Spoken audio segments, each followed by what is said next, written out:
Raider! Oakland, LA, Oakland, Vegas, Raider Nation, wherever, forever! You got your old Uncle Mosh and Raiders Fan Radio from Murph's Fan Cave, taking a lighter journey into the dark side. Sit back, put your feet up, pop a top, and enjoy the ride. Here we go! Look left, look right, Bolitnikov, a leaping pass, touchdown! We miss you, we love you, and we'll see you in the Hall of Fame. When you have great coaches, then after you have great coaches, you get great players. You have a great organization, and you tell them one thing: just win, baby. Way up the middle, intercepted Filipiano at the 50, time running down, Oakland football, and I think Oakland victory. The Oakland Raiders have scored on the most zany, unbelievable, absolutely impossible dream of a play. Well, I love this team. I think this team can win. I think this team can win. What is up, Raider Nation? It's your old buddy Murph back once again for what we hope to be a fabulous episode. Or fabulous, where'd that come from? What is that? Stop it. Start all over again. Hit the button. Start again. All right, what is up, Raider Nation? It's your old buddy Murph. I'm trying not to say old too. What's up, Raider Nation? It's your buddy Murph back once again for another what we hope to be fantastic episode of Raiders Fan Radio. That's right, back here in Murph's Fan Cave for episode number 130 of Raiders Fan Radio. And we appreciate all of you tuning in to the episode. As always, thank you to the chat room for those of you that are joining us live on youtube.com/Murph's Fan Cave. Raider Homer's in there, Coach Davis, Raiders One Nation, Chris Potts, Coach Davis, Kevin the Raider Nerd's in there, Ron Stratton, the Mater Raider is in there, Uncle Mosh, Aaron the Q-Dog Raider, Sean Grogan. Good for them. Jesse hold on, Jesse Rosales. Anyways, appreciate Monster Mash Ken's in there. Appreciate all of you checking us out as always in the chat room. And so the man that's having technical difficulties, as always, the man that that adorns the Southern Annex. But you know what, Swag Jeff and I realized this week, it's actually not the Southern Annex. It's actually the Western Annex of the Murph's Fan Cave desk. Really? Welcome to the show, the one and only Uncle Mosh. Wow. I'm bothered by the fact that it took Swag Jeff to figure that out. Well, He doesn't have a compass. Well, he was looking at it, and he was like, I'm facing north right now, and if he's on the left, then that's the west, because he wants to adorn the Southern Annex. Not a because chance. We're putting a new spot in for old Swag Jeff. We're going to talk about that here in just a few minutes, but yeah, he's going to have a new spot here on the other end of the desk, and so he's going to be the Southern Annex, and you'll be the Western Annex. Okay, I can live with that.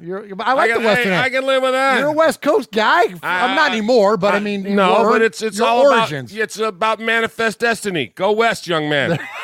Go ahead. I can throw some history at you. Your origin story is in the West, so you'll be the West. I wish my YouTube story was right now. What's the matter? So you're having trouble on YouTube? I'm not on. All right, the story of my life. All right, when we get to the contact info, I'll come over there. You ever remember that Jimmy Fallon on Saturday Night Live when he was he's Nick Burns, your company's computer guy. Yeah. And he would just go over and go, move, and then like go in and fix the computer. That's me. I just tell Uncle Mosh, get out of the way. Let me take care of this. But anyways, so welcome to episode number 130. Appreciate all of you joining us here in Murph's Fan Cave. And so a few things for you listening to us as far as the audio versions go. You can always find all of our shows, which is this one, the flagship show, Raiders Fan Radio. That is Mondays with Mikey and Murph. That is the Fan Club Blitz with Splatterhead, Tom, and Fitz, and sometimes Potts, who's in there in the chat room.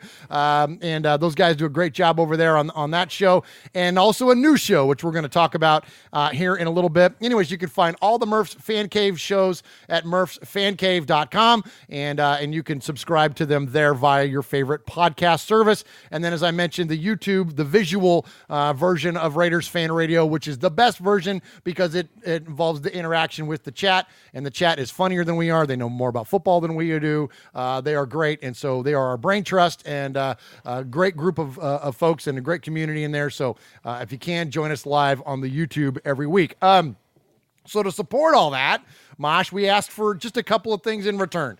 and it's really so we can help be, what do you call it, benefactors. We can well, the people that we want to share the wealth with. There you go. So we asked in return, go to RaidersFanRadio.com/t-shirts and buy a t-shirt. I'm going to go to your cam, Uncle Mosh, and you see the Get Made t-shirt over your right shoulder. Did I get it right this time? You did. Okay, over your right shoulder there, you see the Get Made t-shirt. You can get those for $20 or $25, depending on what size you are. We do have big boy sizes. Please order one of those shirts. We will ship it to you, and all of the proceeds, 100% of the proceeds, are getting donated to the Bolitnikoff Foundation. We're going to talk about that here in just a minute as well. And if you don't want to buy a t-shirt, or you've already bought a t-shirt and you just want some Raider gear, you want a cool New Era hat like what I have, or you want whatever, any like Uncle Mosh has got his Carhartt hat on there, any other Raiders gear, any official Raiders gear, you can go to RaidersFanRadio.com/gear, GEAR, and all you got to do there is hit the link, and that link will take you to NFLshop.com, and then buy all the stuff you're going to buy, and it doesn't cost you anything extra, but NFLshop.com kicks us back a couple bucks on the purchases, and again, all of the money, 100% of the money, is all getting donated to the Bolitnikoff Foundation. You see I'm rocking my Great Lakes Raiders Booster Club shirt today, Uncle Mosh, featuring Fred Bolitnikoff on there, and I just traded emails today with Miss Angela Bolitnikoff, and we are well on our way. We got about $400, Mosh. That's awesome. What is that? I don't do math, but that's 20%. That's right? 20%. Yeah, that's 20% of 2,000. We were shooting for 2,000. Yeah, shooting for $2,000, and we're almost, well, not almost there, but we're well on our way there. Being that it's freaking May still. Yeah, we're well on our way. That's from the T-shirt money. That's from the money from NFLshop.com. Our goal is $2,000, and what we're gonna do is that Mosh and I, we're going to Oakland, or we're going to San Ramon, anyways. We're going to attend the Bolitnikoff Crab Fest this year, which is their big fundraising dinner. Right. And we're going to present them with one of them big fat lottery checks on behalf of the RFR community, on behalf of everybody in the chat room and everybody that's donated and bought a shirt and bought gear at NFLshop.com. We're going to give that money to them. We're going to present it with them live on behalf of you all. So thank you all so very, very much. And then also, Mosh, while we're out there, we're probably going to catch a Raider game, aren't we? Hey, we're what? An hour from there. We'd be crazy not to. We'd be crazy not to. Yeah. We'd be crazy not to. So that game, that is probably going to be the Lions game from what it looks like. So that's the game that we're going to be out there in Oakland. I know that some of you are already planning on going to the Bengals game and a handful of others, but I think that's the one that Mosh and I are going to be at. Now, we do have some stuff still kind of moving around, but in terms of the last ride in Oakland for Raiders Fan Radio, it's going to be the game against the Lions on November 3rd. All right, so that's all I got. We got a lot of show to get to tonight, being that we're going every other week. We got tons of stuff stacked up. We're going to talk. If you don't like Derek Carr, you can hit the button now. You can turn us off because this is going to be Derek Carr heavy. You know what? He's our quarterback, and criticism, positivity, whatever it is you got for him, he's still our quarterback, so we're going to treat him as such. We're going to talk a lot about Derek Carr tonight. We're going to talk a lot about OTAs. We're going to get to the Sea of Fans. We're going to talk about the greatest Raiders, most impactful Raiders of all time, and Mosh, shut me up before I get crazy. All right, boys and girls, pay attention. You got your old Uncle Mosh here with an update. That's right. I got some stuff for you. Take out a piece of paper, a pencil, a pen. Heck, use your pocket knife and carve the info into your dashboard as you're driving down the highway. First off, you need to like us on our fan page on Facebook. That's right. Go to Facebook at Raiders Fan Radio Podcast. Don't forget about the Twitter. You know your old Uncle Mosh, he twits now. That's right. Go to at Raiders Fan Radio. Also, don't forget the Instagram at Raiders Fan Radio. Or what about our website? That's right, RaidersFanRadio.com. Heck, if you want to, you can even email us, show at RaidersFanRadio.com, or call us on the Raiders Fan Radio hotline, 909-345-3346. That's 909-345-3346. Don't forget Merv's Fan Cave on the YouTube, where you can get all the show links like the Fan Club Blitz with Splatterhead and Fitz. Find all our stuff on podcast providers like Stitcher, iTunes, and Google Play. All right, did I hit the time limit? Good. All right, so here at Raiders Fan Radio, we always celebrate our show number, our episode number, by tying it back into something significant in Raider Nation. Some moments are more significant than others. Sometimes we get something really cool, like a number like 75 or 60. Or 60, exactly. Or we'll get, a date like 122, which was January 22nd, 1984, when the Raiders won their last Super Bowl. Like, we get lots of different stuff like that. So this week, we're on to a yardage total, but somebody, I'll tell you this, Mosh. So here's my teaser. Okay. Somebody in Sea of Fans did it better than I did it. Really? Yeah. So the one that I came up with for this week was pretty cool, but somebody hit something even better.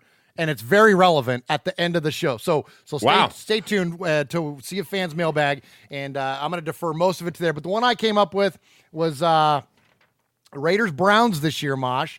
You remember that game? That was the crazy finish against the Browns, the ones that the Raiders pulled out. And, Derek Carr, 4 touchdowns in that game. We win the game 45-42 after going into overtime. But Marshawn Lynch in that game had 130 rushing yards. So in terms of rushing performance, he didn't score any touchdowns, but he was dominant in that game, man. Marshawn was on fire. That was a great football game. We didn't have many highlights this last year, but that game against the Browns was definitely one of them. And now after seeing what the Browns are kind of turning into and what they turned into last year, that was a good win. It was a big win. Yeah. And kudos to their quarterback, man. Love that kid, man. Yale Baker, huh? Yeah, I love that kid, man. Baker, You know, he's an easy one to root for. He is an easy non-Raider to root for. Yeah. If you got to root for a non-Raider, if something happens in a bye week or something and they're playing, there you go. Why not? Absolutely. I'm going to catch a Mayfield game. All right, so Mosh, something else we do here on Raiders Fan Radio is, there's nothing wrong with props. There's nothing wrong with shout-outs. Nope. But what we do is we give respect. And so we're Sicilian, give a little respect. Yeah, we give a little respect. That's how the family does it. And so we want to give respect to this week. I got a lot of respect to give out, Mosh. Okay. All right, so first off, I want to give respect to the guys over Behind the Eye Patch. That is our buddies Micah and Tyler. And Behind the Eye Patch is a podcast you can find on any podcast service. They're kind of like most of the podcasts. You can find them anywhere.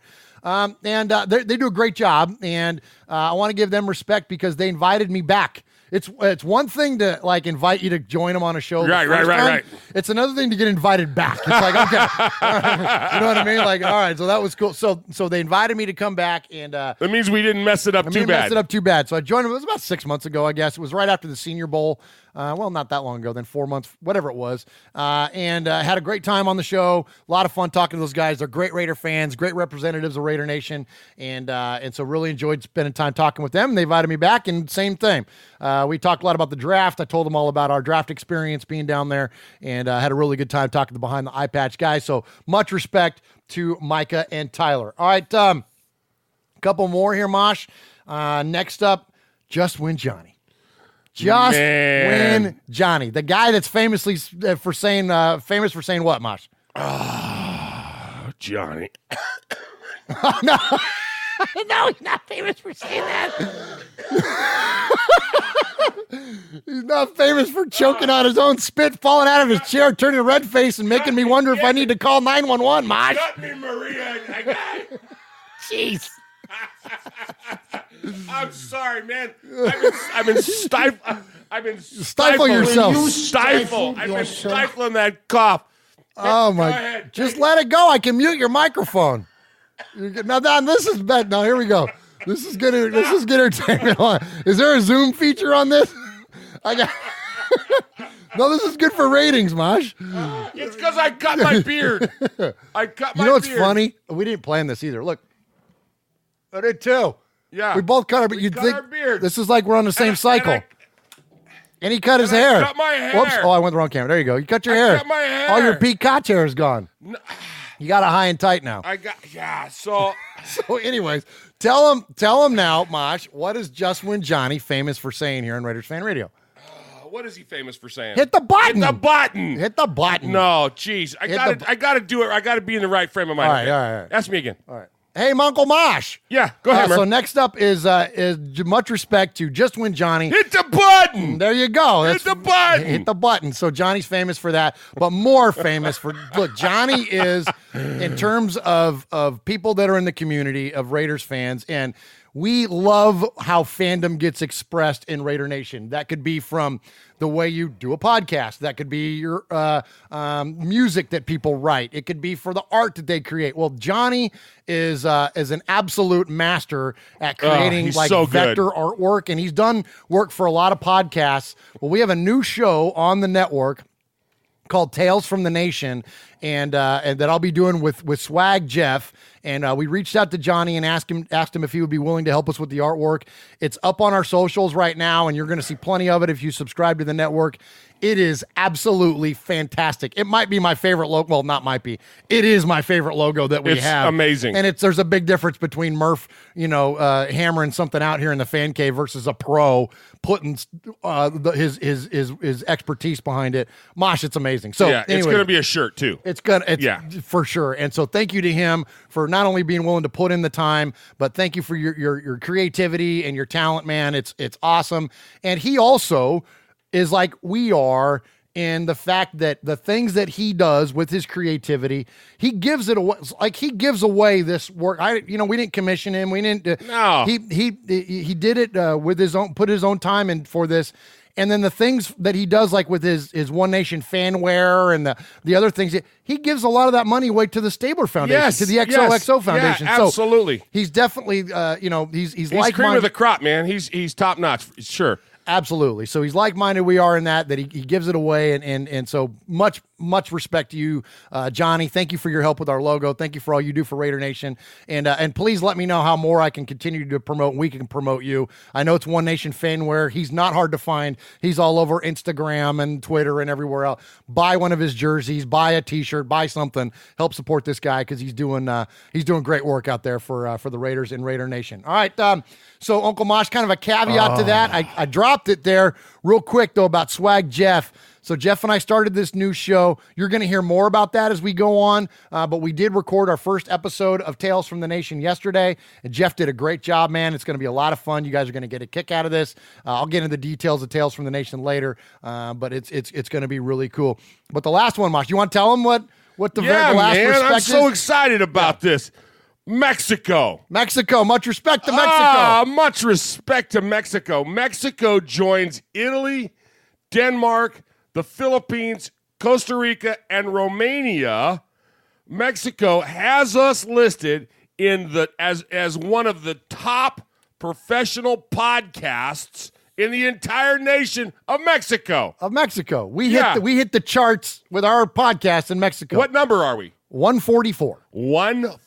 We are 144 in Mexico. We are the 144th most popular podcast in Mexico. That's amazing. Yeah. And you heard those other countries. And so it had kind of been a while since we hit a new country. Like we hit those others like last year, and it had been a little bit. But with our draft coverage and whatnot and all that stuff, we've hit a little bit of a boost in our on our ratings here lately, and so we know we have many new listeners. We get new listeners every week. Hey, we got a listener tonight. Octavio Arias is from Panama.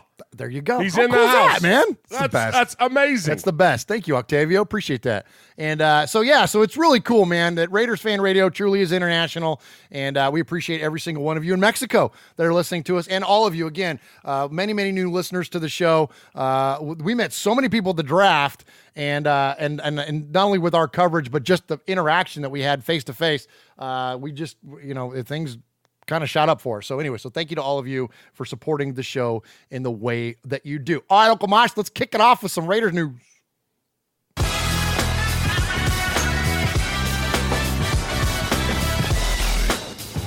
Hey, what's up? It's Brockman from The Rich Eisen Show.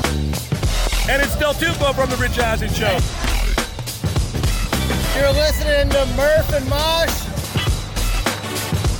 on Raiders Fan Radio. Yes!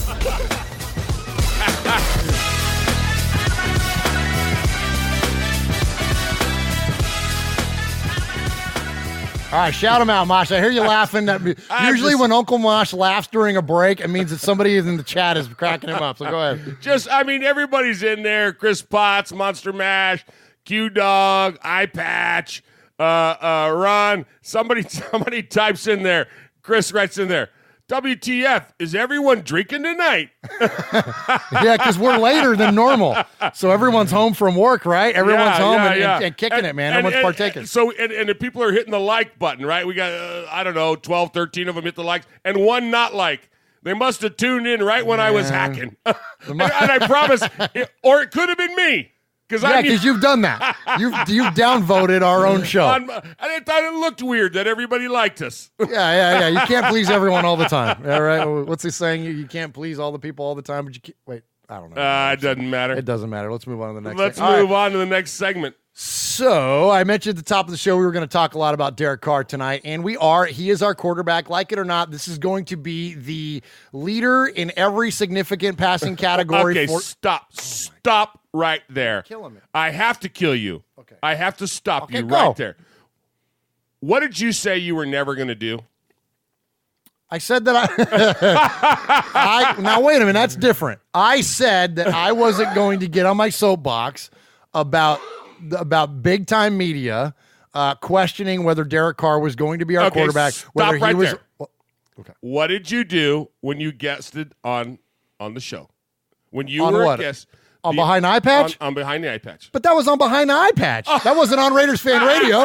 You don't pay tax. No. Yeah, I don't pay tax. I don't pay tax, and I can bitch about mainstream media on other people's shows. I'm just not going to bitch about mainstream media on our show. That's right, yeah. Oh, my gosh. Yeah. That's so fun. Tell them what happened. Go ahead and tell the story. All right, so I was. It was on the Behind Eye Patch? Yeah, what happened? Yeah, well, we were on Behind Eye Patch, and it came up, and I went in. It was like, I don't even remember who it was, man. Somebody said something stupid about Derek Carr, and it just lit me up, man. And I'm not going to talk about it. I'm done. Derek Carr is, I'll reset here. Derek Carr is going to be the leader in every significant passing category in the history of your Oakland Raiders. So your football team, the proverbial you that is listening to this show, your favorite football team. And look, you are the hardcorest of the hardcore. If you're watching us on your Wednesday night talk about the Raiders, or you're listening to us while you're mowing your lawn, doing yoga, painting your garage, whatever, all the things that people do, listen to this show. If you're seeking Raiders content generated by fans in the middle of Tennessee, you're freaking hardcore, man. Yeah, man. You are as hardcore as it gets. And you, the hardcore Raider fan, your quarterback, and going to be the most accomplished quarterback in the history of the team is going to be Derek freaking Carr. One more name. Gosh dang Carr. Who? Derek gonna send to heaven after he wins an MVP one of these days. Derek Carr, that guy is the man. So look, here we're going to talk about him. We've talked about Adam Shine before. Adam Shine is on Mad Dog Radio, which is Sirius XM. He does an amazing show. He is not an apologist by any means, but he is also willing to give the Raiders, and in this case, Derek Carr, a platform to discuss positive things. Now, he's not afraid to challenge him at times, but he's not a jackass about it. He's not, there's a way. He understands everybody's going to have a bad game. We're human. People are going to make mistakes. He understands that. You throw a bad ball doesn't mean, he's washed up. Yeah, or they're going to trade him. We're, on the way over, Murph, I don't mean to derail your thought, but on the way over tonight, I'm listening to the local radio station, right? And Marcus Mariota is the Titans quarterback. They're having the exact same conversation about Marcus Mariota that they're having, that these mainstream nuts have about Derek Carr. Mariota's a great quarterback. Didn't the Titans win a playoff game in Kansas City? Hello. And when was the last time they won a playoff game before that? Right. Long before Marcus Mariota. Absolutely. So here's the same thing. And so, if it wasn't for Derek Carr breaking his leg, likely the Raiders win a playoff game. And it's odd that him and Mariota did it on the same day, too. But the point being, though, is that, look, I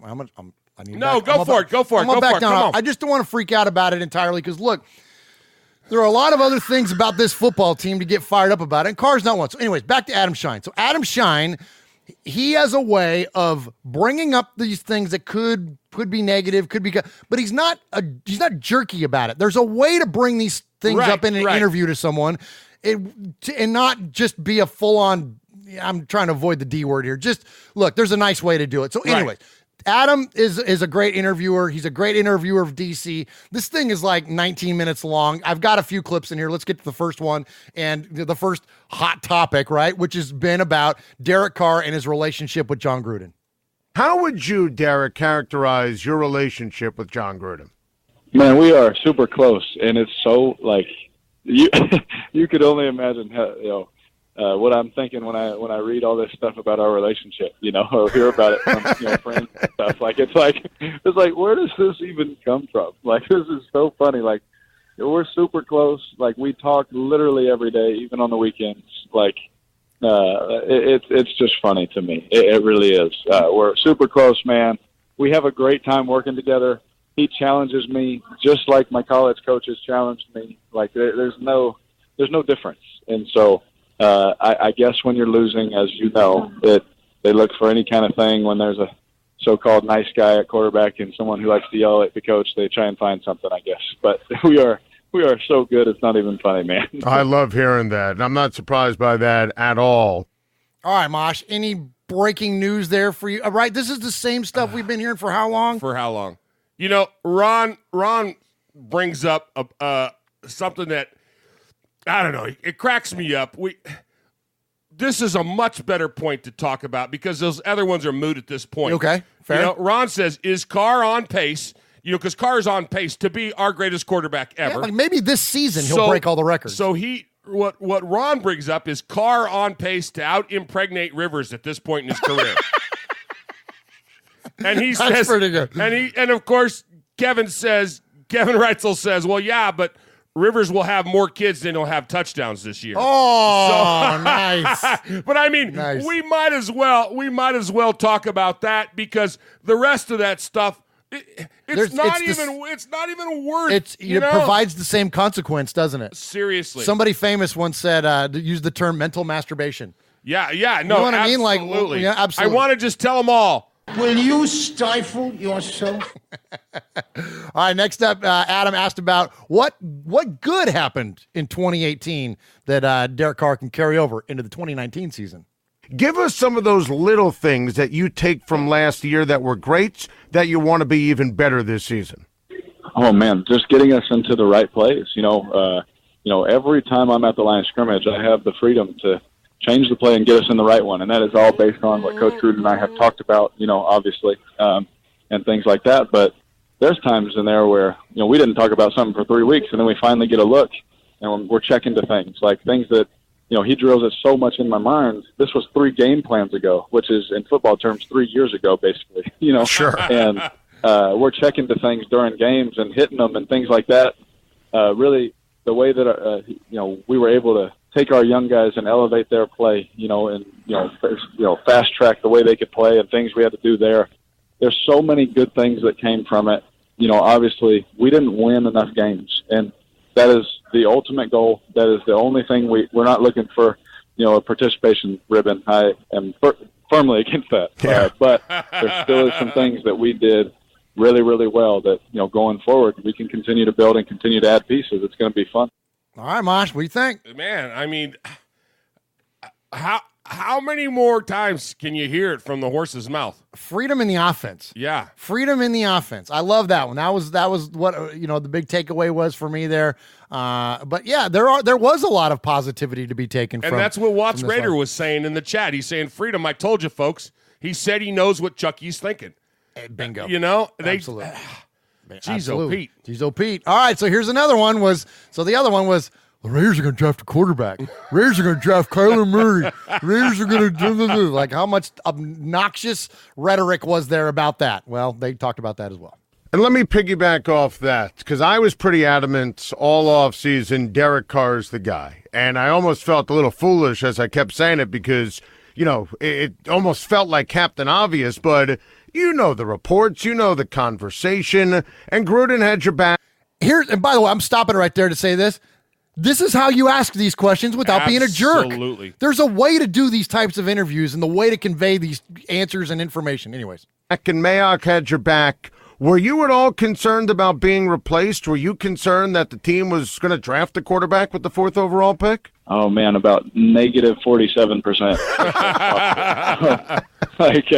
It's funny that, I guess it doesn't happen everywhere and people are shocked by it, but the general manager, the head coach, and the quarterback are all on the same page all the time, whether it's good news or bad news. And, that's how we operate here. And then throw our owner into that. We are all on the same page, literally all the time. And so we talked right when the season ended. We talked a couple weeks after that, obviously the right way and going about it and all that. But we knew exactly what was going on, why some things were happening and all these kind of things. And so to say negative 47% might even be an understatement. There you go, Mosh. What do you think? They're on the same page. What else? This is the one I'm not taking a shot at Mikey when I say this, so please don't take it that way, because I'm referencing a conversation we have had on Mondays with Mikey and Murph, and that is, I would ask him, don't you think these people talk? Like, to take this approach as a fan, and when you hear stories that get put out there by all the pundits, right, all the cowards of the world, to make this assumption that Gruden and Carr have never had these talks in their office, or that Mayock and Gruden, and that Mayock and Carr, or that Mark Davis and Gruden, or Mark Davis and Mike Mayock, like to make this assumption that the 4 men in power in charge of this football team, the captain of the team, the coach of the team, the GM of the team, and the owner of the team, to make these assumptions and to make these assessments of the way you think it's going on, and to assume that they're not talking to each other, that is the most ridiculous concept. What do you do at work with your boss, Mosh? Yeah, exactly. How often do you have meetings about what it is that you do in your job? Totally. And what do they think these guys do the rest of the week? Okay, yeah. So you practice for however many days. You play a game for however many hours on Sunday. Do you not think that they talk about it? Do you not think that they live football? There's a reason Gruden gets up at 3:30 every morning. Right? Right? Absolutely. I promise you, they've talked on the phone before 6 a.m. Oh, absolutely. Come on. Absolutely. That's the part that just drives me nuts. Well, I'm not going to get into that part. It doesn't matter about what this stuff does to my brain. It's just an important thing to consider, that they're talking, they're communicating all the time. All right, this is a fun one.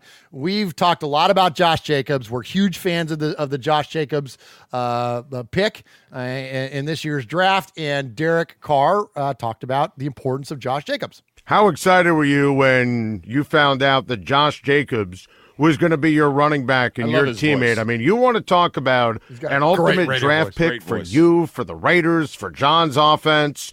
I mean, I thought this was absolutely perfect for you guys. Is it fair for me to have Rookie of the Year kind of expectations for this kid in year one? Oh, that's absolutely fair. I told him, I laughed. I said, hey, whenever you win all these Rookie of the Year or you win all these awards, don't forget who put you in the perfect run looks. We laughed about it. And had some good times with that, But no, he's a tremendous kid, and he's a great talent. But he's more so, he's just a great guy. He works his tail off, and you can see he gets along with everybody. It's a perfect fit, like you said, for us. And to go along with Doug, DeAndre, and Jalen, he's absolutely a perfect fit, and it's really, really excited to have him. But when the Eagles traded up before us, I got a little nervous. Not gonna lie. Mm-hmm. I think a lot of people thought that was going to be the selection, and then obviously have the ability to make that pick, which I think is going to be great for you and great for the Raiders offense in general, Derek. All right, Mosh. I mean, he's being touted as a potential Rookie of the Year. He's going to be he's going to get a majority of the action in the offense. He's going to be a focal point. I don't know if any of that is going to come to fruition or not. I will say this: he's going to have plenty of opportunity to be a star in the league in a John Gruden offense with a quarterback who's not afraid to hand the ball off. Who's not afraid to check into run looks. Josh Jacobs is going to get tons and tons of opportunity, and he's also a great pass protector. So I mean, you could hear the excitement in DC's voice, man. I'm all about it. He's amassing all these weapons that he's never had before, and it's like a kid with at Christmas, you get 1 or 2 toys, and then all of a sudden you get 3 or 4 or 5, and you're like, what am I going to play with first? It's like, holy moly. Yeah. It's like I got every Lego set out there. It's crazy. It's crazy. Well, speaking of that, one of the other new toys that Derek Carr got in his offense was Tyrell Williams. And man, this one is, if it's possible, this move to sign Tyrell Williams is being way undersold. And it's obvious why, because when you bring on somebody like Antonio Brown, who's the best wide receiver in all of football, it's going to overshadow the other wide receiver that we signed. But Tyrell Williams, man, for those of you that missed it, the year that Keenan Allen was out for the Chargers and Tyrell was the focal point of, at least in the wide receiver core, he caught, I forget how many passes off the top of my head, but it was over 1,000 yards, and the guy can produce, and he can run. He's got great hands. And so anyway, Derek Carr talked about the importance of Tyrell Williams being added to the offense. How about Trent Brown and Ty Williams? I thought those were tremendous signings. I thought Williams was excellent with the Chargers, not even throwing that word around. I thought that was the most underrated move of the offseason. The money's the money, but Trent Brown, a hell of a player. Yep. What does that mean to the depth at wide receiver for you guys, and also the help up front with Brown on the offensive line? Yeah, what's funny is, it's always talked about in the offseason. Well, right when you pay somebody, oh, man, they're paying that much to do what? Play right tackle? And it's like, you guys understand in 2 years he won't be the highest paid player. Right. Like literally probably in 6 months he won't be. Like, it's just, at least you got the guy on your team, right? And to add a talent like that and to add a player like Trent, he's amazing. He's great. He works hard. He gets along with everybody. Tyrell is an excellent receiver. And I'm going to say it with you. That man is a technician. He works his tail off. He is all of 6'4", 6'5", and can fly. Like, he reminds me of Andre Holmes a lot, who was actually here. Really fast, tall, big guy, great body control kind of a thing.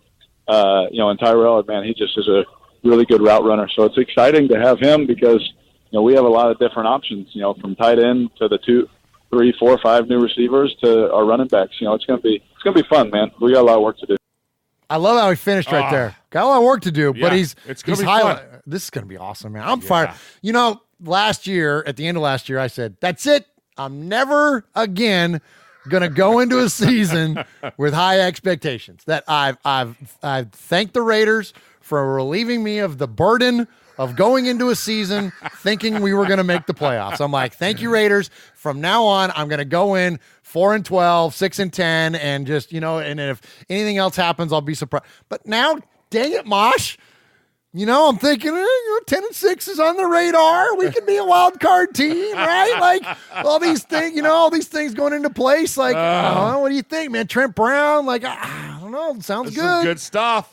That's good stuff. All right. Well, so much for my expectations. What about Derek Carr's expectations? This is the last clip we have in his interview with Adam Shine. Why do I believe this Raiders season's going to be different, and it's the Oakland Raiders' time to shine in 2019?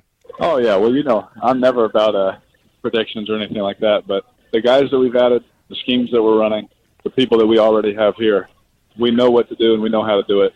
I'm just going to leave it at that. I'm okay with a little mystery. I'm okay with a little wonder. I'm okay with people just hoping. I'm just going to leave it at that, man, but just know that we're going to be ready to play when it comes time. Derek, I love it. Congratulations on everything, especially Deacon, third child. Glad everybody's doing wonderful.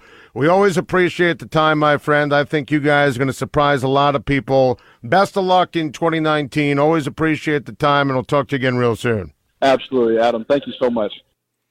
All right, so I left that tag in there just because you can hear that it's nice to hear a non-confrontational, non-contentious interview. Like, it's okay to get along with the people that you do. Yeah. You know what I mean? Like, I just like the rapport that these guys have, and because of that rapport, you'll find whether it's Dan Patrick or whatever, the best interviewers are the guys that can take the defenses of the person being interviewed down. And I feel like when Adam Shine interviews Derek Carr, the defenses are down. So what does that mean to us as fans? You're getting genuine answers. He's not dancing. Right. You're not getting cliches. You're not getting, it's one day at a time, one game at a time. We're just going to put the work in. Yeah. Scoreboard's going to take care of itself. You're not getting those kind of answers. Yeah. There's no NASCAR answers there. Exactly. You know what? He's not thinking the Tide car for right. You know what I mean? Whatever. So I thought that was really cool there, and as an example of that. And Mosh, so the expectations, look, he's not dumb enough to be like, oh, we're going to go to the playoffs and get, have that bite him in the butt. But, as we get closer to the season, we'll do a little bit of I'm not big on predictions either, although I may be big on expectation, but I'm not big on predictions. But I think this is our return to relevance. And so I'm going to ask you, and then we'll close out the segment with this. What do you think? I mean, are we crazy thinking that we could be above 500 this year? Or are we just more same of the same? I agree with you a little bit on that. I'm not thinking that Miami needs to ship the champagne to to the West Coast, but there's no doubt in my mind with the weapons that we've got that we're going to be a completely different team. We're going to see stuff out there that we haven't seen in a long time. It's that return to excellence, man. Yeah. It's there. It's there. I like that's a good way to put it, is that we're going to see a lot that we didn't see, the things that we've been missing since, that 2016 year, right? Absolutely. Hey, everybody. This is Johnny Spencer from the punk rock band Stringer, and you're listening to Raiders Fan Radio with Murph and Uncle Mosh. Go Raiders, baby. Hey, you know what, Murph? What's that, Mosh? I want to hear a little bit more about Derek Carr. I do. This is the Derek Carr episode. This is the Derek Carr DC episode. Do we got anything from OTAs on Derek Carr? We got a lot about OTAs. So, this is cool, Mosh, and I'm glad you asked. So OTAs, for those of you who don't know, are organized team activities. These are voluntary workouts that they're there for media pundits to freak out when your star wide receiver doesn't show up on day one, so that everybody can be awed by how amazing he is on day two, right? And so, of course, I'm joking, but Antonio Brown did miss the first day at OTAs, but he was there for day two and has been absolutely electrifying in every report, every highlight, everything. It's been awesome. And in fact, a lot of the guys have. There's a lot of fun that the team is having. There's a lot of good news coming out of OTAs now. OTAs, as I mentioned, they are voluntary workouts. They are, they call them shells and shorts, right? So you're just in a jersey and a pair of basketball shorts and a helmet. So you can only take it for what it is. But all things considered, it looks pretty darn good to this point. And so let's go to John Gruden and let's hear him tell us about how his quarterback is looking in OTAs. Derek did a lot of good things. We're trying to obviously work on a couple things we think that he can get better at. We've also tried to improve his supporting cast at every level. Try to improve our defense. Hopefully we get the ball to him more often in better field position. We've added some receivers. We've added a running back. We've added a couple linemen. So hopefully a lot of these things will show up and he'll be a great quarterback, which I know he will be. Vote of confidence from the coach. Absolutely. Everything sounds good. Everything's rosy, right? Nothing new there. Nothing to see. Move along, right? Yep. All right, so let's go to Derek Carr then at OTAs. Now they had him mic'd up. I love me some mic'd up stuff. Mic'd up is the best. It's the best. And so they had Derek mic'd up.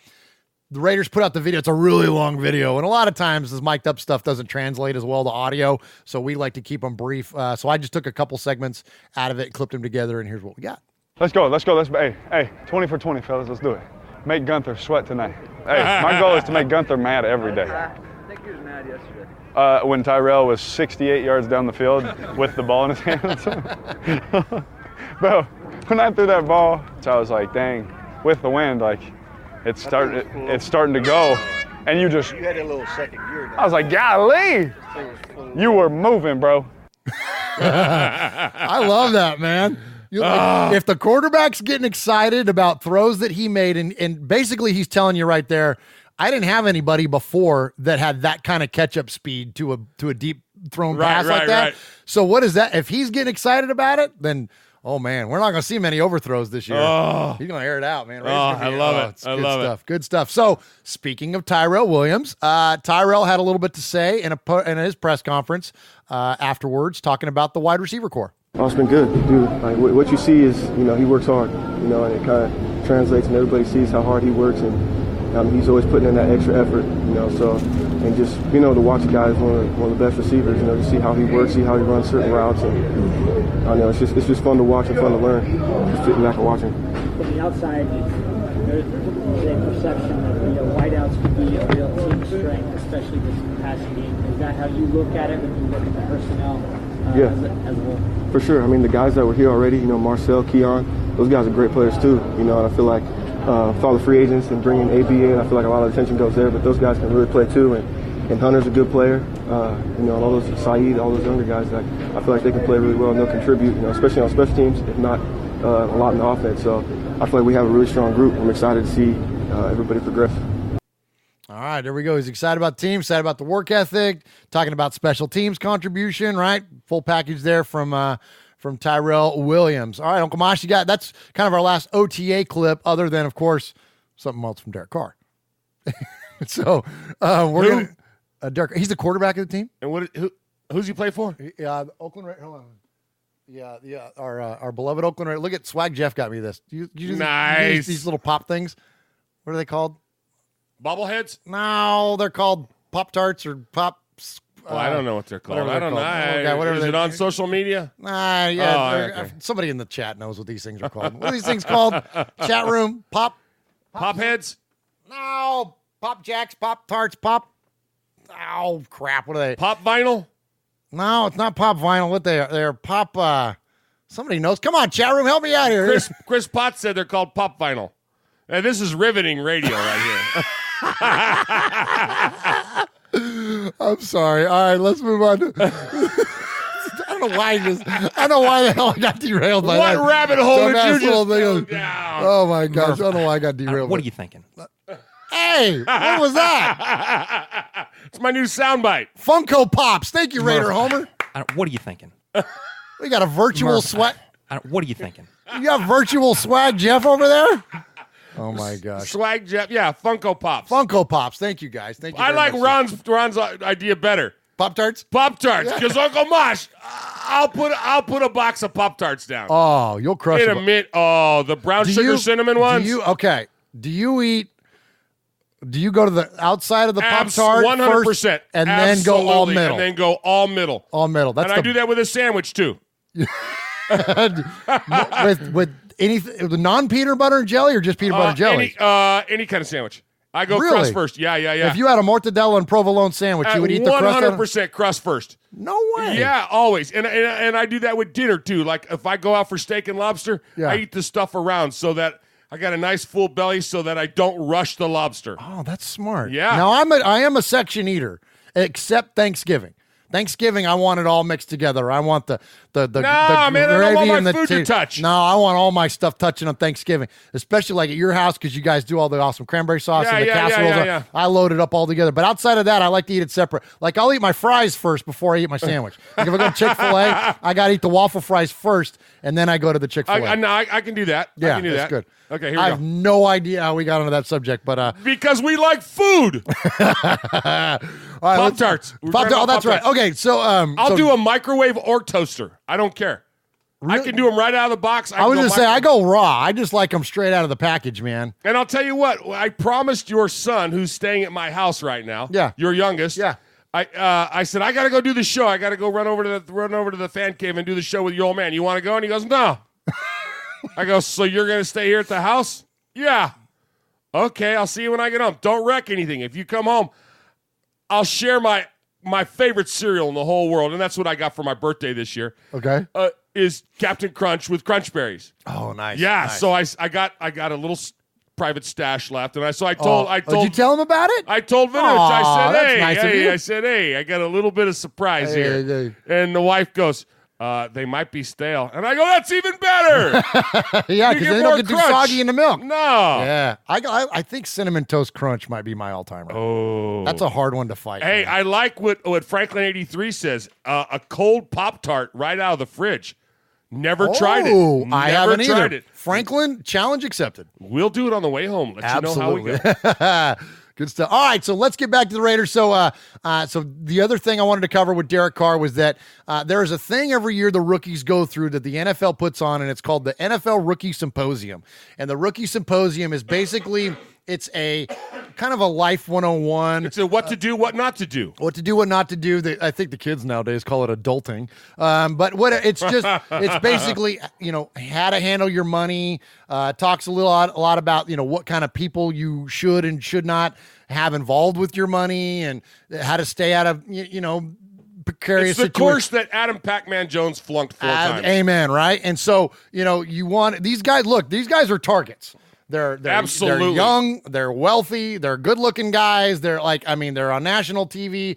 They're targets. So it's just a way to help bring these guys along. All right, so the NFL does that. Well, the Raiders did their own, and Derek Carr was the one that led it. And if there's any questioning of this man's leadership, here you go. This is him talking to Josh Jacobs and Max Crosby and all these guys, and it's awesome. So here's a couple highlights from that. The thing that I've seen since I came in these doors is the people that stay around, the people that make this a career, the people that this just isn't just another job, right?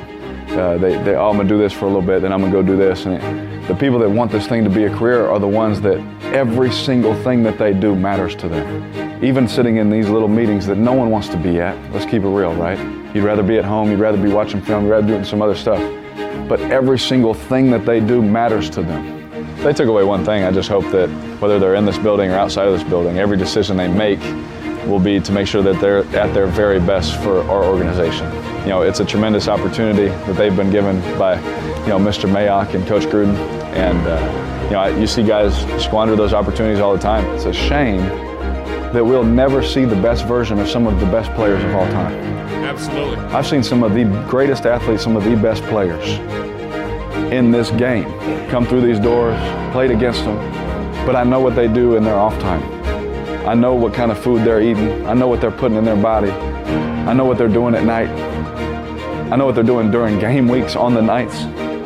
And I sit there and I say, man, what a shame it is we'll never see the best version of that guy. Hall of Famers even. Everyone, oh, Hall of Fame, all that. I'm not really impressed by that. I'm not impressed by all that stuff.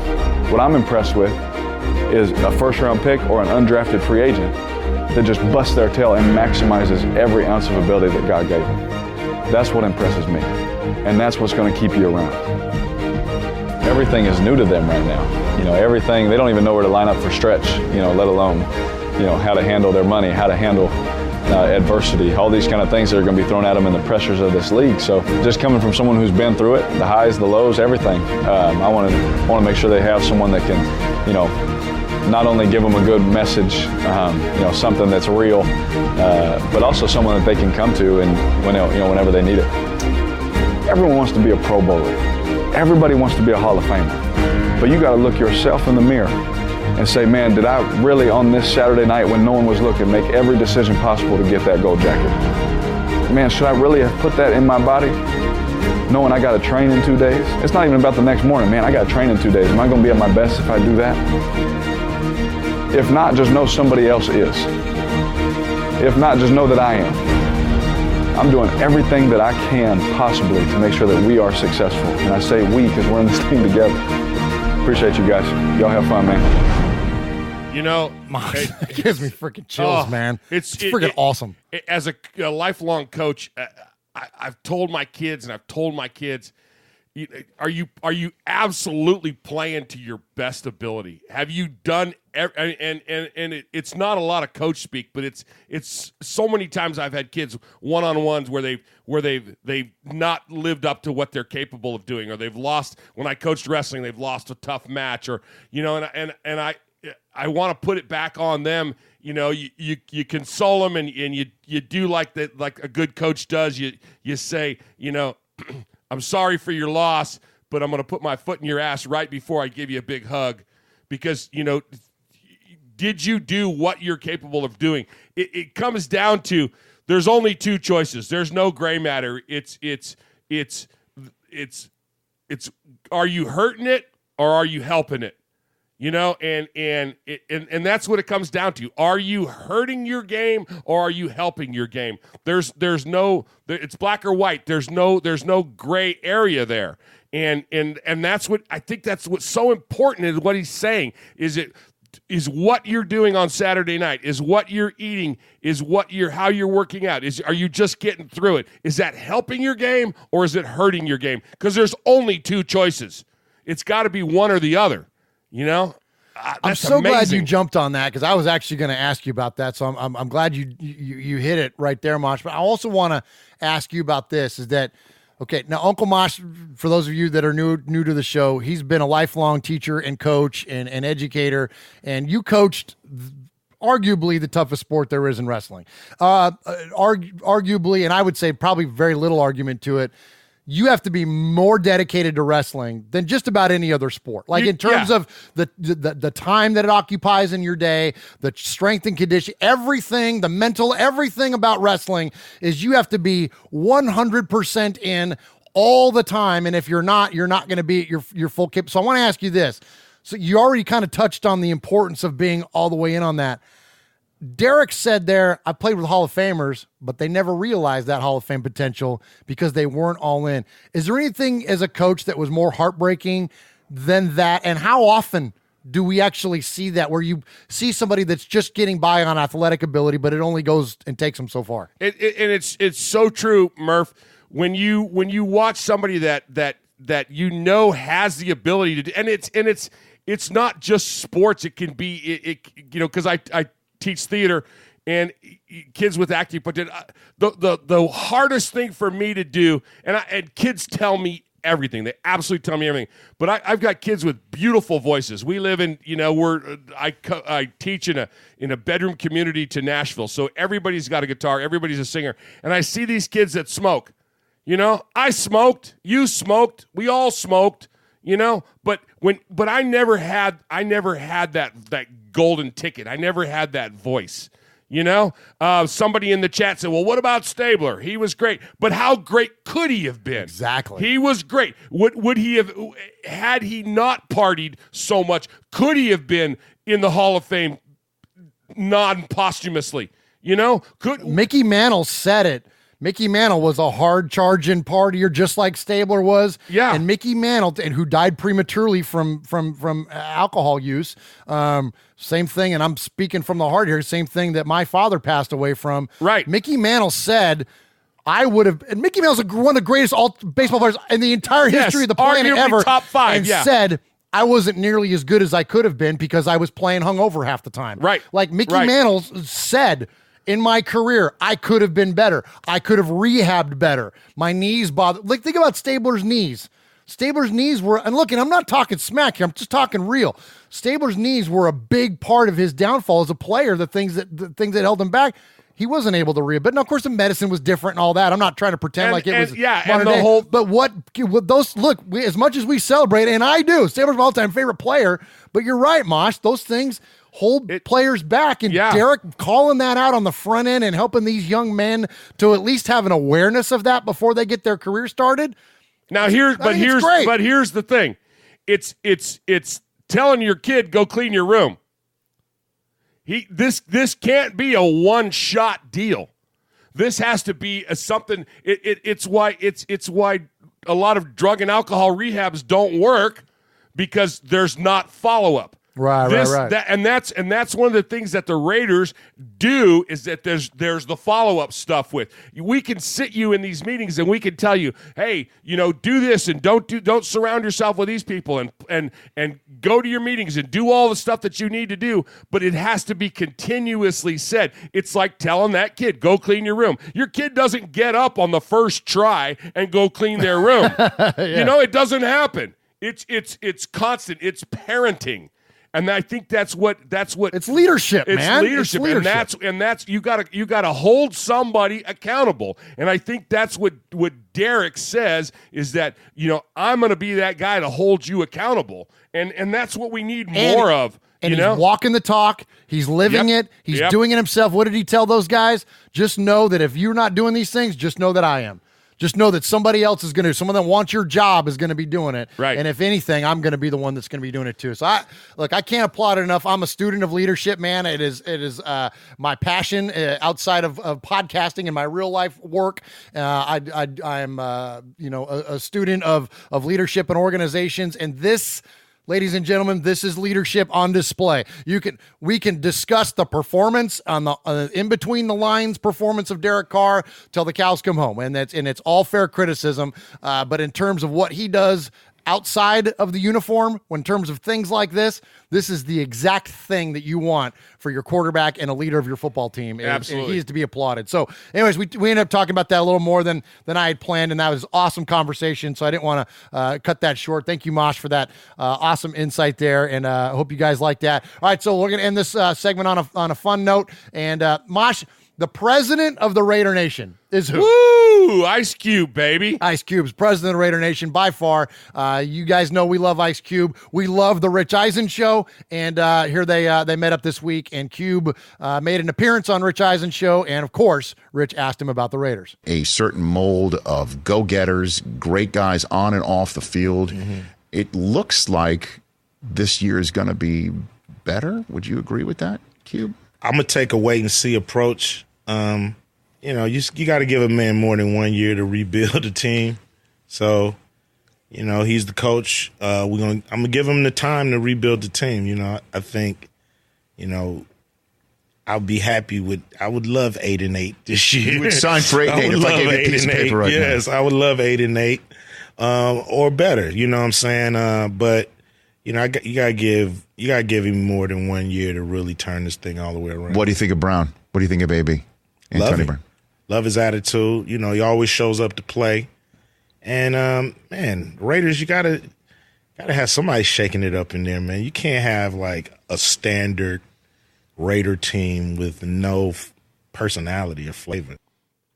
I could not agree with him anymore. I could not agree with him anymore. We're going to talk about Richie Incognito, who was signed flavor this week, right? Like, I love it. Like, that's the spirit of the Raiders, right? Is to have these personalities in the building, and so I think it's great. And I definitely echo what Cube's sentiments are there. Uncle Mosh, let me shout out the chat, and then we'll get on to the next segment here. I appreciate everybody joining us live on YouTube.com/Murph's Fan Cave. I can't scroll up, but Freddie Chavez is in there. 3-Ring Raiders, Haley Mew, Monster Mash Ken, Eye Patch, Aaron the Q-Dog Raider Homer, the Big Easy, the Stackanova's in there. Did I say Monster Mash Ken yet? Octavio was in there. Pirate 1975, Freddie Chavez. Man, a lot of action in there in the chat room this week, and appreciate you guys checking us out.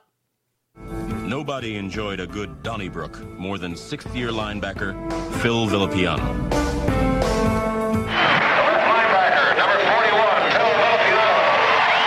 This is Phil Villapiano, and you're listening to Raiders Fan Radio.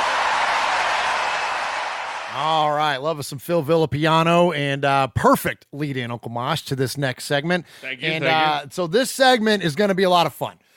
We love the history of our football team, and we love to debate, discuss, review, you name it. The history of this team is a great one of the richest in all of sports, let alone football in the NFL. And so this week, a topic came up on the Dan Patrick Show, and you guys know I'm a big fan of that show. I have it on in my office every day when I work at home. And one of the subjects that they had on the show this week, where they were talking about athletes that changed their sport. So basically it was, you look at, Lawrence Taylor, Jackie Robinson, Lou Alcindor, like players that came in and actually changed the way that the game is played or changed the entire, dynamic of the sport from their point forward. Okay. So I thought, well, let's do that and put a Raiders spin on it. All right. I put out a message on our Facebook page, and I wrote this. So on Dan Patrick, they're talking about players that changed their game. How about it, Raider Nation? Tell us the players you think changed the Raiders, not the coaches, not Al Davis, just the players that changed the team forever. Leave us some cool answers, and we'll talk about the best ones on the next episode of Raiders Fan Radio. So I have mine. And I'm going to ask Mosh his, and he's also going to tell us about some of the ones that some of the answers that we got. Chat room, we want to hear yours, but let me make sure I define this, because I want to make sure that and it's sometimes in text it's hard to describe what we're looking for. Who changed the Raiders? I don't mean like played well or whatever. I mean changed the team from their point forward. So, like Jamarcus Russell is not a positive answer, but he is an answer because he changed the face of the organization for like a 5-year period, and arguably his effects still last to today. So that's the kind of stuff we're looking for, like impact, like things that actually change the way that the Raiders are the Raiders. So that was the spirit behind it. Uncle Mosh, tell us a little bit about some of the answers we got, and also want to hear yours as well. Okay, so you want to do yours and mine first, then go into what the fans have said? Mine's got some audio behind it, so why don't you want to do yours, then do the fans, and then all right, let me give you mine. Yeah. Let me give you mine. So my pick, the guy that changed the Raiders, he changed the Raiders in a way that no player or no fan can ever eclipse what he's done. Ooh, like it. So how does a player and a fan, how can they be in the same gist? How can they be in the same thing? Because I'll tell you why. Okay. Because you and I know about the Heidi game. Yeah. We know about the immaculate reception. Deception. We know about the sea of hands that goes to the post, the holy roller, red right, 88, and playing in Super Bowls in 1960s, 1970s, and 1980s. But only one man has ever done that. I like it. One man, Gene Upshaw. Yeah. And then when he retires from that, he becomes the president of the union. Boom. And brings the union to a whole nother level. He brought his play. He brought his ability. Somebody said about Upshaw, I think it was, gosh, I can't remember where it was. Madden said nobody ever played. Art Shell said the meanest offensive lineman to ever play. Art Shell said that. A guy that played next to him for however many years, 13 years or whatever it was. I'm sorry. That's a great nobody answer. I don't remember. I remember the Heidi Bowl, but I was a kid. I was a little guy, okay? Yeah, I remember 1968, yeah. Yeah, and I'm 10 years old at that, 9 years old, whatever it was at that time. These other ones, the ones that came later, the Immaculate Deception, the Sea of Hands, Goes to the Post, I remember seeing those, but a lot of those memories are still photos, they're no longer scrolling through. They're in black and white, But this guy, to have played in those, to be the first ever to play in a Super Bowl in 3 different decades. And he changed, and what I love so much about your answer is that, and you could even throw Shell in there partially as well because of what he did off the field when Shell began his coaching career, and then what Upshaw did when he took over the Players Union. You're right, and that's the kind of like the Raiders played offensive line different on that line when it was Shell and Upshaw and Bueller and Dalby and big fella Dave Vella and all those guys. They played offensive line different. They used to. I remember hearing interviews with Upshaw where he would tell Kenny, like in the huddle, "Hey man, bounce around back here or something. At least make it look like something's going on." Because Stabler would drop back and just stand there flat-footed. Right. The protection would be so. Look, I'm getting chills. The protection would be so good, especially from that side, from Shell and Upshaw. Stabler didn't even have to move around. He would just stand there in the pocket and just kind of look around like this, and then boop, hit Biletnikoff. Murph, think about the guys he played with. Think about the guys he made look good from 1967 to 1980. Oh my gosh! Yeah. From his all those running backs, from his first Super Bowl to his last Super Bowl. Yes. My goodness, the entire decade of the 70s. Yeah, that's a great one, Mosh. Jeez, and that guy's on the team. He's made that's a great one. I love it. Much love to Gene Upshaw. Somebody, frankly, we haven't talked enough about on this show. Absolutely. That's a great call, man. Great answer. All right, so before we get to mine, let's hear some of the feedback we got on the Facebook page. Okay, we got some good ones in there. So we had some good ones. Marcus Allen. Changed the Raiders. Marcus Allen running with the night. Black Sunday, Super Bowl MVP. That's a great answer. Good answer. Billy Cannon. Interesting. Okay. The first Heisman Trophy winner. All right. Okay. Bo Jackson. Bo definitely. He embodied yes. He embodied the Los Angeles Raiders. Like that I'm down with that. That changed how and here's what else too. On the negative side of it, when he got hurt, the Raiders were so sold out for Bo Jackson that when he got hurt, it set them back. Right. It set them back. It kept so that's a good answer. And then a group, the Soul Patrol. Talk about change the game. Yeah. The freaking Soul Patrol. Tatum. Oh. Yeah. You know?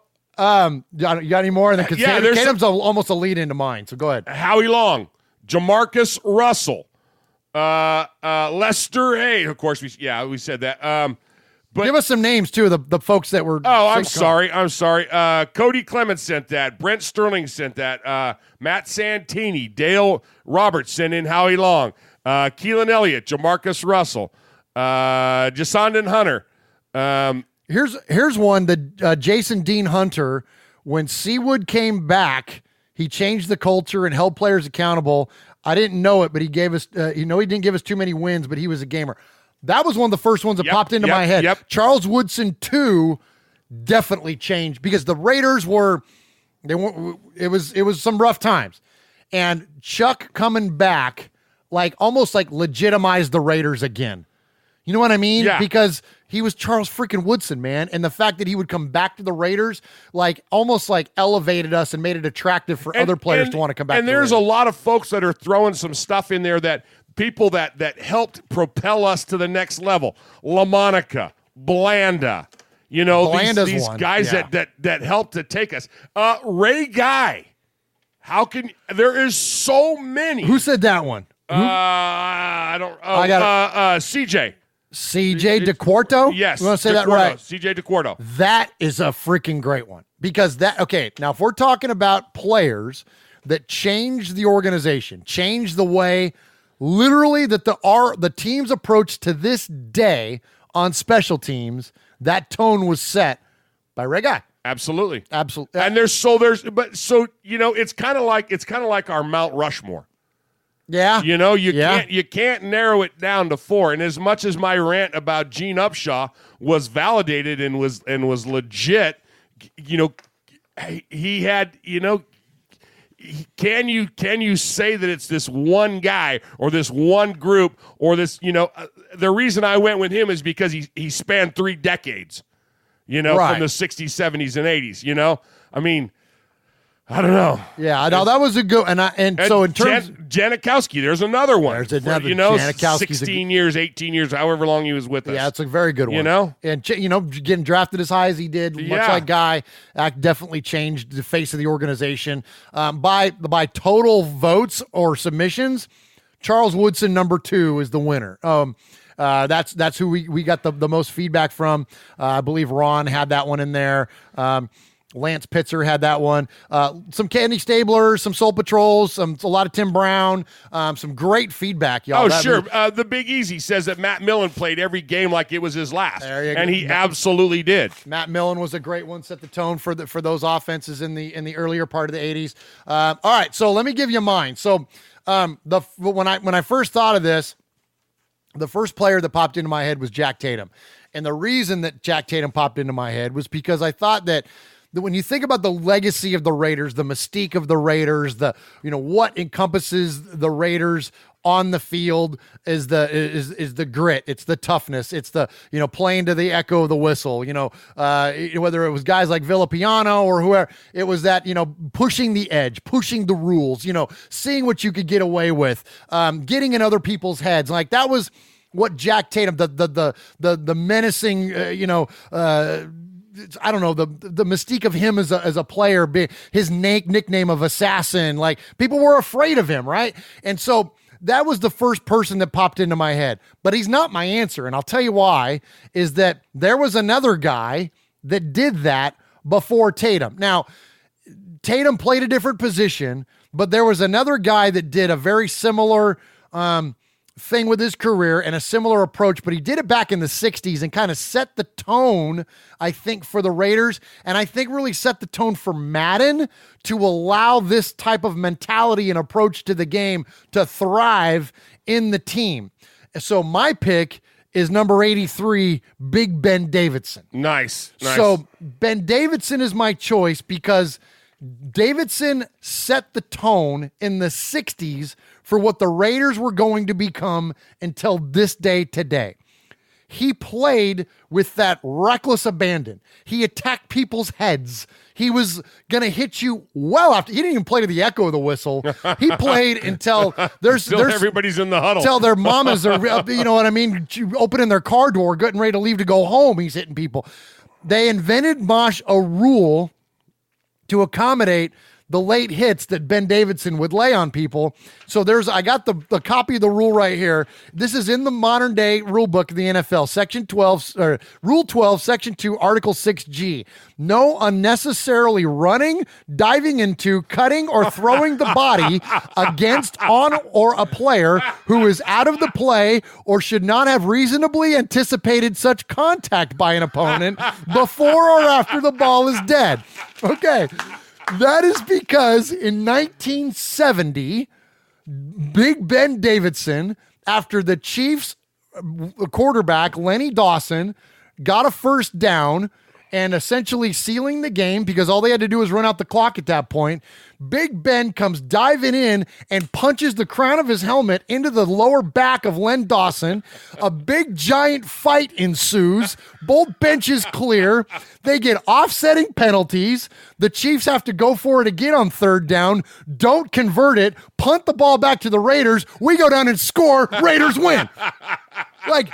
That is the complete embodiment of what that whole, pushing the rules, pushing the boundaries. That is what the Raiders became, and it was all due to Big Ben Davidson. Now, look. And that's why we hate the Chiefs to this day. And that's why we hate the Chiefs. Now, look, I'm not a big fan of playing big, giant, long audio clips on this show, but I found an amazing NFL Films clip of Ben Davidson. I've cut this thing way down, but it's still about 4 minutes long. But it's because it's gold. So for those of you that aren't familiar with Ben's career, aren't familiar with maybe some of those Raiders teams in the late 60s, this is absolutely, it's amazing stuff. So I hope you enjoy it. This is Ben Davidson. The former silver screen barbarian played like one when he was with the Oakland Raiders from 1964 to 1971. He was a three-time AFL All-Star and earned a reputation as the most notorious villain on the league's most intimidating team. Oh, my Lord, he bust some helmets. He has bust some helmets. And plus, he was a showman also. The handlebar mustache. I just grew that, and it was no attempt to look menacing. I hope my play was menacing enough. It was, especially after the whistle. If you make a tackle and Ben is not laying next to you, duck. Because here comes Ben.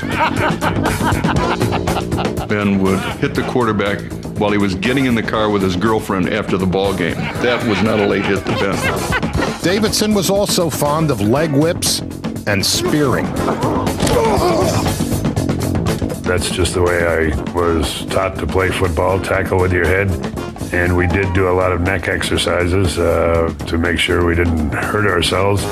As if that was the main concern. Anyway, it worked out for me.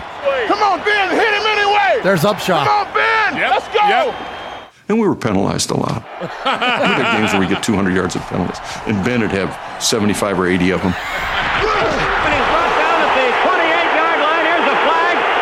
This is the play. Being jumped on by one of the Chiefs.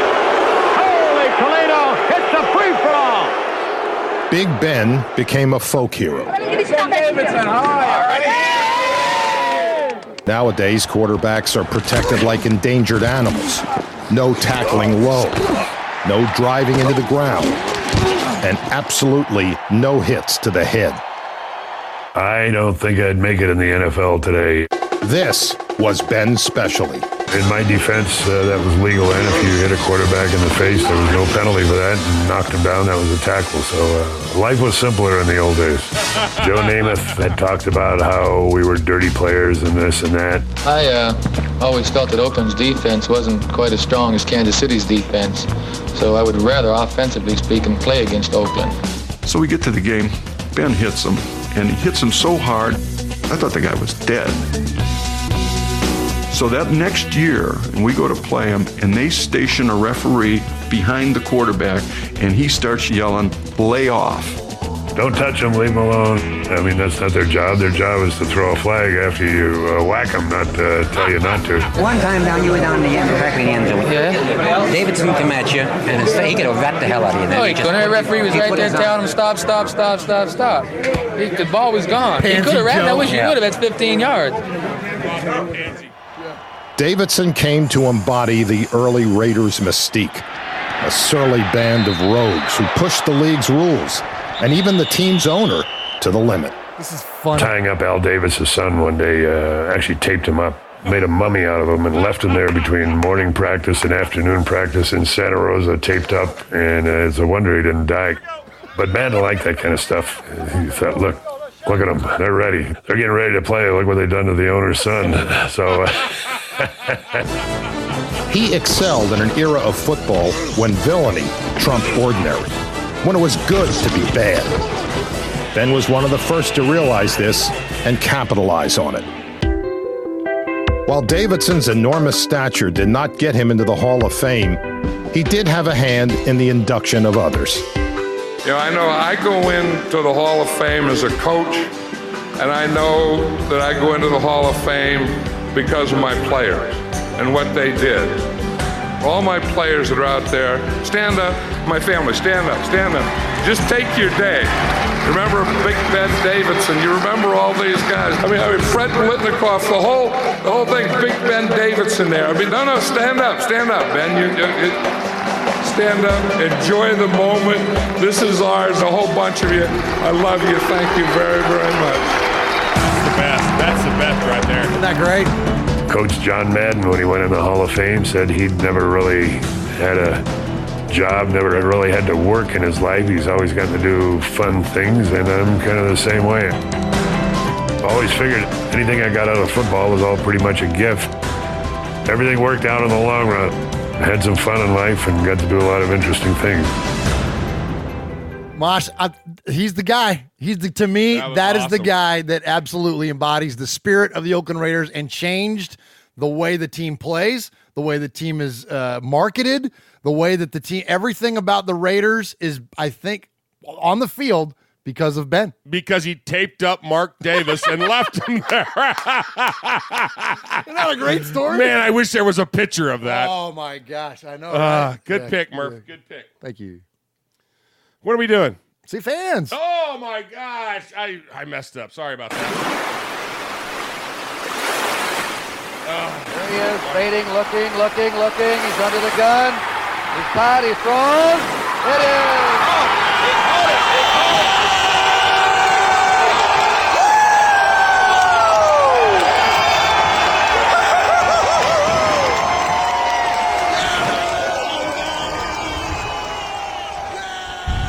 All right, so here on Raiders Fan Radio, our favorite part of our show is the Sea of Fans mailbag. There are two ways you can get in touch with the show.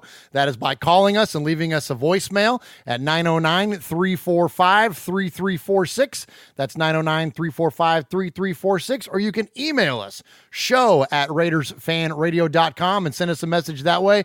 And, as much as I love the Facebook messages and the Twitter messages and the Twitter DMs and the Instagram messages and all that, it's real tough. It's why we brought on Swag Jeff, is to help out with our social media. If you want to get a message to us or you want to get a message to Raider Nation, even if it's asking us a question about what we think about a player or a move or whatever, the best way to do that is to do it here on the Sea of Fans mailbag. So please utilize that. And frankly, it gives a way for everybody else to hear from you as well.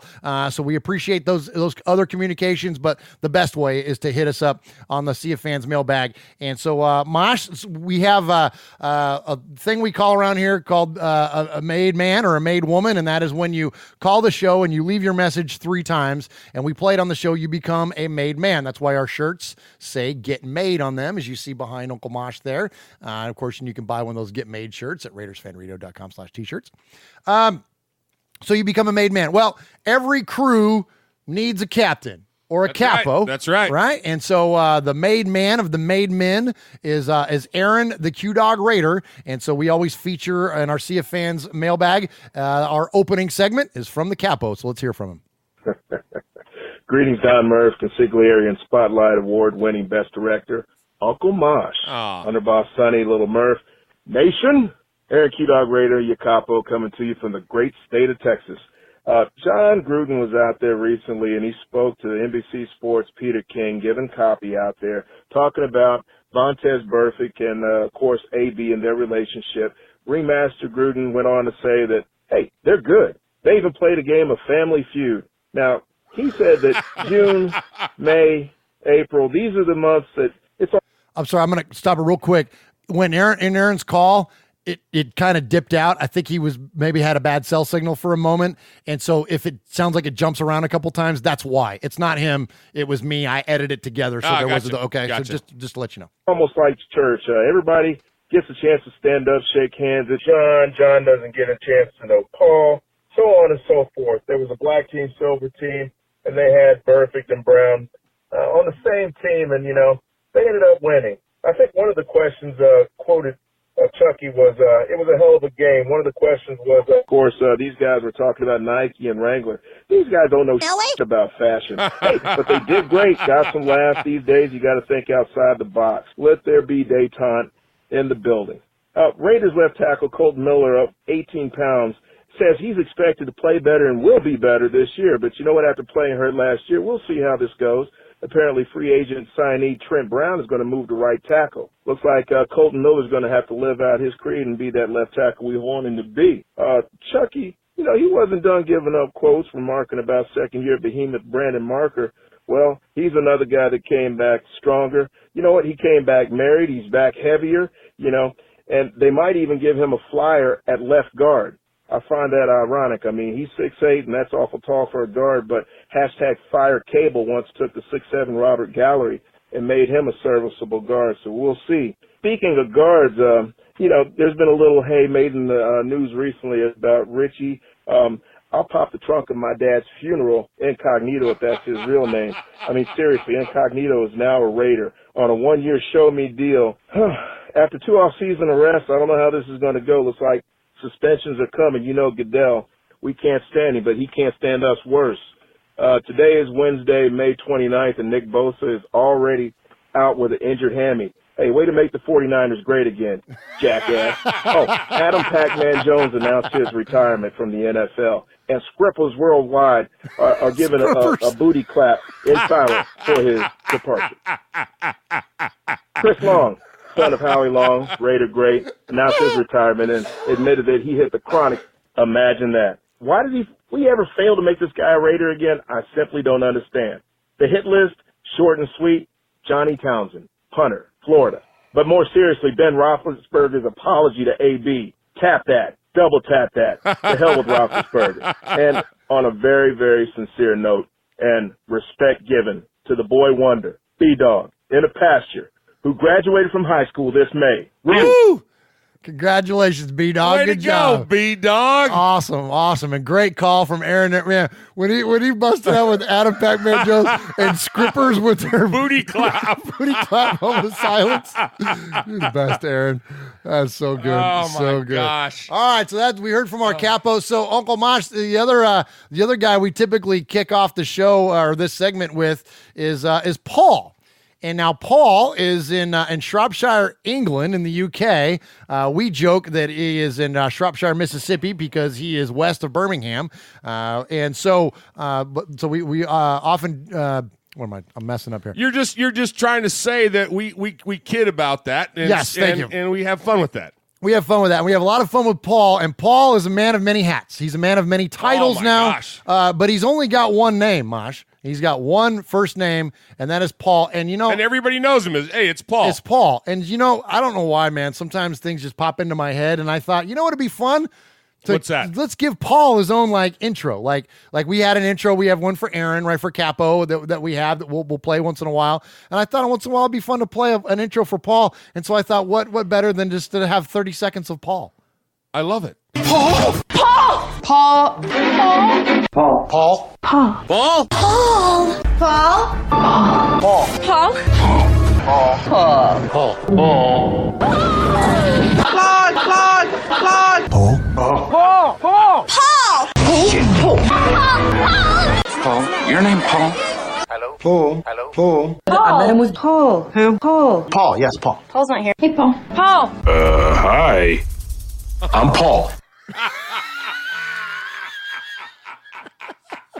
30 seconds of Paul.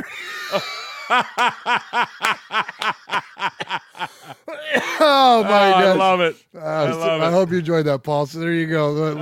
Paul, the man of many hats, Uncle Mosh. So you want to hear what Paul has to say? Well, I was going to there was something real quick in the chat. Someone asked about, Murph and Mosh, will there be a Murph's Fan Cave Instagram page? Maybe. We'll get with Swag Jeff on that, but there already is a Raiders Fan Radio Instagram. You can find us there and give us a follow there. Okay. Yeah. Good. Right. So anyway, back to Paul. So Paul says, hey, evening, fellas. Hope all is well. To start with this week, Murph posed a question on Twitter, what we just talked about, and who the player was that changed the team. Recently, I think Marshawn Lynch changed our running game and dynamic completely. Monster Mash Ken called it perfectly on Twitter, so I don't steal his comments, as I'm sure he'll be in touch himself. I believe one of the most influential Raiders of recent times has been Charles Woodson. The way the man handled himself on and off the field has set a benchmark for all future Raider DBs. Good call. While I was reading some Raiders articles recently, I came across a Bleacher Report that applies to this question. So I'd also like to add Old Man Willie Brown and Kent McClellan. Excuse me. Kent McLuhan?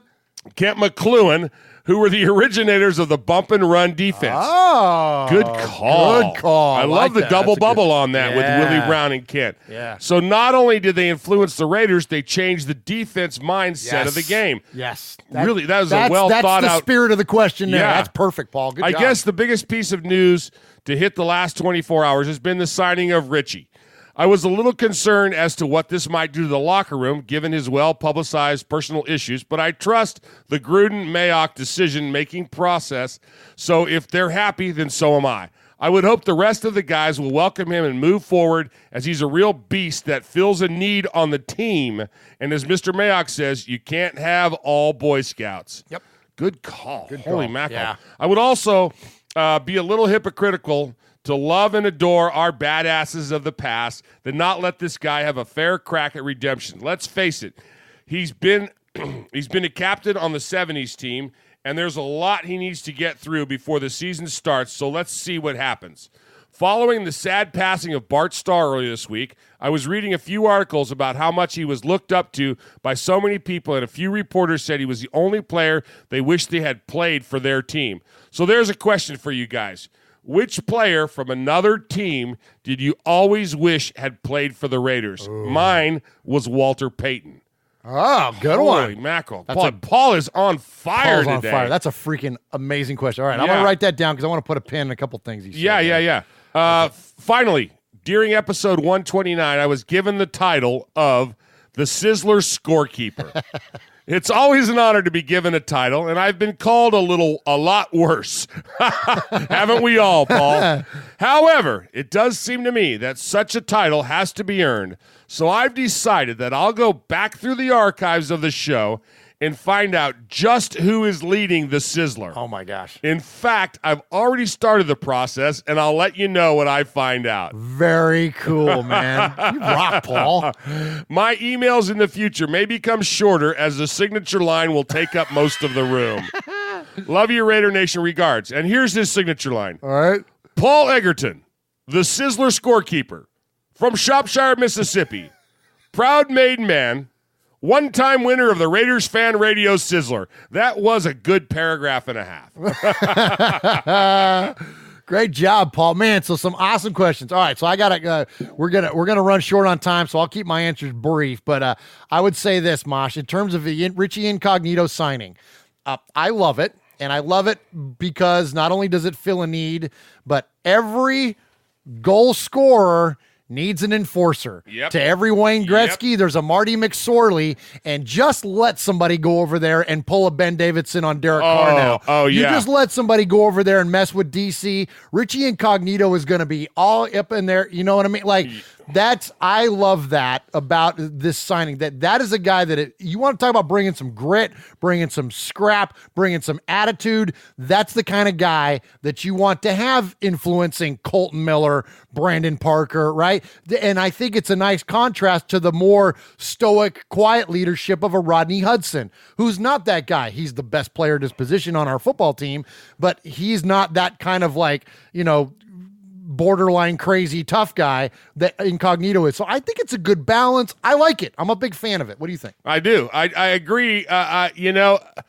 You got to have somebody, and that's part of that what I was talking about earlier, building your weapons. You've got to have that weapon. You've got to have that guy that's gonna back your play every time. And that's him, man. Absolutely. That's a good one. So the other question he asked there, and I'm going to run risk of getting wordy on this one, so I'm going to keep it brief. Cut me off, Mosh, if I start rambling. Player to have been in the league that I would have liked to have seen be a Raider. All right, now Mosh knows this. Those of you listening may not know. My all-time favorite non-Raider is Dan Marino. I was a huge fan of Marino as a kid. The Raiders moved to LA, kind of broke our hearts a little bit. We started looking at other players to root for, teams to root for. They played the Niners in the Super Bowl. We hate the Niners. I rooted for Dan Marino. So I kind of followed his career for a while after that. And in fact, behind Uncle Mosh over there's an autographed picture of Dan Marino that I got when I was like 13 years old or something like that over here. Yeah, right there behind you, underneath the Welcome to Vegas sign. Anyways, so I'm a big fan of Marino. But Marino was drafted in 1983. Now, Don Mosbar was selected by the Raiders right before Miami took Dan Marino. So we missed him by literally one pick. But look, the Raiders didn't need a quarterback back then. And in fact, we won the Super Bowl in the year that he was drafted. So it wasn't like there was a pressing need. So I'm not going to pick Marino. I'm going to pick my other favorite player, and I'm a big quarterback guy, my other favorite player that's a non-Raider, and that's Aaron Rodgers. Now, in 2005, if you rewind the Wayback Machine to then, we weren't very good. Kerry Collins was our quarterback at 32 years old. Rich Gannon was 39, barely playing because he was so beat up from concussions. We needed a quarterback, and the Raiders selected at 26 Fabian Washington, cornerback. Who? Yeah, exactly. And the Packers took Aaron Rodgers, Bay Area guy.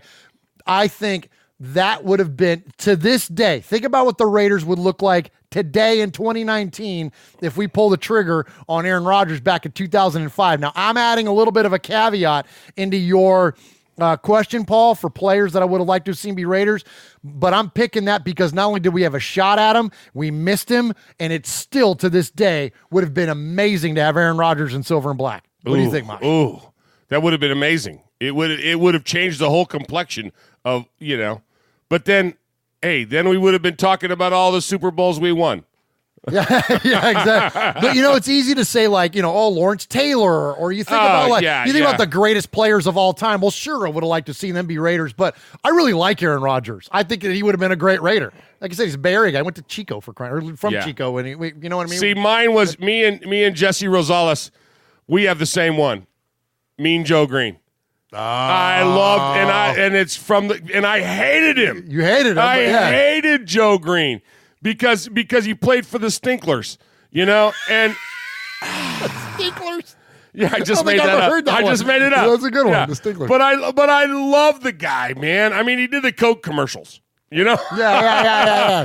But man, everything he embodied would have been just in silver and black. It would have been, And then how about him playing right next to your buddy Otis, man? Absolutely. Can you imagine that line? It would have been crazy. With those two and Matuzak and then Hendricks. My other one from the same era, and I got to go with him, Franco. Oh, I know. But if Phil Villapiano can bury the hatchet, I can bury the hatchet. Right. Right. I would have loved to have seen Franco. How cool would have been Franco's Italian army there in Oakland? Yeah, that would have been cool. That would have been good one, Mosh. I hate they're both Steelers, but I do too. But I get why you. But sense. Who I would have loved to have seen back in the day. Absolutely, yeah. Good call. So we're kind of pressed on time. Yes. I want to thank Ben for his email. Yeah. Ben's a vet, and he sent an email and he talks about that, and he goes on to say how excited he is about the Raiders coming, and he lives in Vegas, and he's He's fired up. He thinks that Tom Cable bought the house down the block. Cool. Yeah, so he's he send us pictures. Yeah, exactly. I want you go to barbecues at Tom Cable's house. Send us pictures. But he did. He sent a great email in here. Thank you. We appreciate that, Ben. Thanks for your service. And sorry we're running so short on time, but we did get it. We did read it, and we appreciate you sending that in. All right. Thank you very much, Ben. And Mosh, you said it. You called it. We're running short, so let's jump into it. Rev Raider. What's going on, Murph and Uncle Mosh? This is Rev Raider calling back from Jersey again. Before I get started, I just wanted to give a shout out and rest in peace to super fan from the Buffalo Mafia. I know he's not a Raider, but there's some great super fans out there, and he was one of them, Pancho Villa, and he just recently died of cancer at age 39. And so, like, that kind of hit home, me having family who's died of cancer and me just turning 40. You know, so we were basically almost the same age. But rest in peace to him. But I just wanted to talk about what they were talking about recently with Derek Carr, and a lot of people keep talking about this whole dink and dunk. I don't think people really watch football. I mean, if you pay attention, prior to last year, he wasn't dinking and dunking. You know, he was moving the ball, throwing the ball, doing what we had to do. You know, like most quarterbacks should. Last year, of course he's going to be dinking and dunking. Like, he didn't have any time to throw. I mean, some people say he should have ran and stuff like that, but the lack of time to throw the ball, of course he's going to throw it quick, wouldn't you? You know. Also, I was also listening to the news about Trent Brown going to right tackle as opposed to left. Some people might have an issue with it. I actually don't, because like a lot of people have been analyzing this too, and I've been watching film. Like a lot of Derek Carr's sacks actually came from the right side last year. And if you pay attention to players like Khalil Mack, especially Khalil Mack or Von Miller, but Khalil Mack, whenever he makes these big plays, his biggest plays, where he's one-on-one with somebody, he's usually coming from the offense's right side or defense's left side, and he's usually coming straight on. Whenever he goes to the opposite side, he's usually doing a twist stunt-type play whenever he's making a big play. So I think him being on the right side makes a lot of sense. So I don't have any complaints about it. But that's just what was on my mind real quick. Like, that's it. I'll talk to you guys soon. All right, great call there from Rev. And so we echo our condolences, R.I.P. to Pancho Villa. I know that the Villapiano family knew him, and because, of course, you know, Phil went on to play for the Bills after the Raiders, and so they were definitely out there sending out their respects, and so much respect from us here at Raiders Fan Radio as well. And cancer has unfortunately ravaged our family, absolutely, in many, many ways, and so we definitely feel that and express our sympathies there. So in the chat, Q Dog mentioned Reggie White as far as players he would like to see be Raiders. That's a great answer. Good job there. And then also on Rev's comments about switching sides, going from left tackle to right tackle. I agree. And that's really what defenses have become with these hybrid fronts, and they overload one side. They have guys moving around all over the place up and down the line of scrimmage. And so, yes, you have to have a right tackle. The old days of the right tackle being your run blocker and the left tackle being your pass blocker, those days are kind of over. You need effective pass blockers as both as the league has continued to evolve. All right, so great job there, Rev Raider. Okay, Uncle Mosh, we're going to go next up to Seaport Raider. Murph, Uncle Mosh, your Seaport Raider checking in with y'all. It's been a while since I called in. I don't got a lot to say, but I was reading on Twitter that apparently the Jets are looking into hiring Mike Mayock's replacement on what like the draft shows, I guess, Daniel Jeremiah. And I just find that funny. Because that when the Raiders hired Mayock, it was like split. Like a lot of people, such like talking heads like Stephen A. Smith were like, oh, he doesn't deserve it, or it's going to blow up in their face, it's going to suck or something like that. But then, like, and then after the draft, people kind of shredded our draft, but then they came around because they know they wouldn't last. It's like, we know we had a good draft. And then now Daniel Jeremiah is about to get hired by another organization. And people are like, oh, this is great, this is amazing. I'm like, but when the Raiders did it, y'all talk so much mess about us, but it's all right, though. All right, so unfortunately, guys, I got to cut some of these short as we're running really tight on time. But yeah, great job on the call, Seaport Raider. Continue to call us back. Look forward to hearing from you again. And I'm with them. There's a lot of talk now about Daniel Jeremiah getting hired to a front office position with the Jets. And you know what, Mike Mayock might be one of those guys. We talk about guys that change the way that things are done. He might have been the one to break that mold, Mosh. We were talking about players, though. Well, yes, but I mean, sure. In his realm, in what he does, yeah, he might be the next one. All right, so Chucktown Raider called us twice this week. Again, we're short on time, so we're going to skip through his first call, but we're going to play his second one. Here's Chucktown Raider. Hey, this is Chucktown Raider calling once again. Hey, that last call, I let a little politics get into my into my Raider phone call. I apologize about that. Well, I misspoke. The Monday Night Football games, they don't run that late. I guess what I meant to talk about was the doubleheader games. Of course, we always get the late one if it's a doubleheader, especially on Thursday. Those finish up about 1:30. But y'all know my pain, man. You know about staying up freaking late to catch a game. But you gotta be back at work early in the morning. For me, it's 4:30. I don't know what it is for you guys, but man, it's tough to watch a game and then be work that early. But anyways. Thanks once again for y'all, and have a fantastic time. Take care. All right, so he's talking about those late games. He went on about it a little bit longer in his first call. It's not so bad for us because we're Central Time, but it was a little jarring for me when I first moved to Tennessee, or actually I moved to Florida first from California. But point being, though, going from I remember those 10 o'clock games on the West Coast, and then if they were playoff games, they started 30 minutes before that, because they wanted to give them time to have overtime. So, like, literally, if you're going to go out to a bar to watch a game, it was like 9 a.m. and you're eating chicken wings, slugging back Coors Lights, like waiting for the playoffs to start. Like, now coming out here, and your problems what with that, Murph? And none at all. Murph, what are you thinking? There's that dang virtual Jeff again. But I feel, you know what I feel for the folks like during the World Series. Oh, like yeah. If you're a Red Sox fan, and like some of these games, if they go to extra innings, they don't get over till like 1 a.m. Like, that's terrible, man. Some of these late starts are crazy, and basketball's like that too now, where they're getting these really really late games, man. But anyways, so I'm with you on that. Those double headers. I know we're what are we opening this week or this year? I don't remember. I need to look at that in the schedule during the next call. But I think we're on. I think Monday you're right. Night. Yeah. All right, next up, we're going to hear from our buddy Beto. You know the city. Raider Beto, you know the city. So I haven't called in a while, about 2 months. I've been busy with schoolwork, which reminds me, I have an essay to do. Well, the beauty of procrastination, am I right? So anyway, what is going on with the Raiders? The draft and OTAs have happened. I like the draft, I can't say, Cleveland Farrell is obviously going to be the best end, or Josh Jacobs is going to lead the league in rushing yards.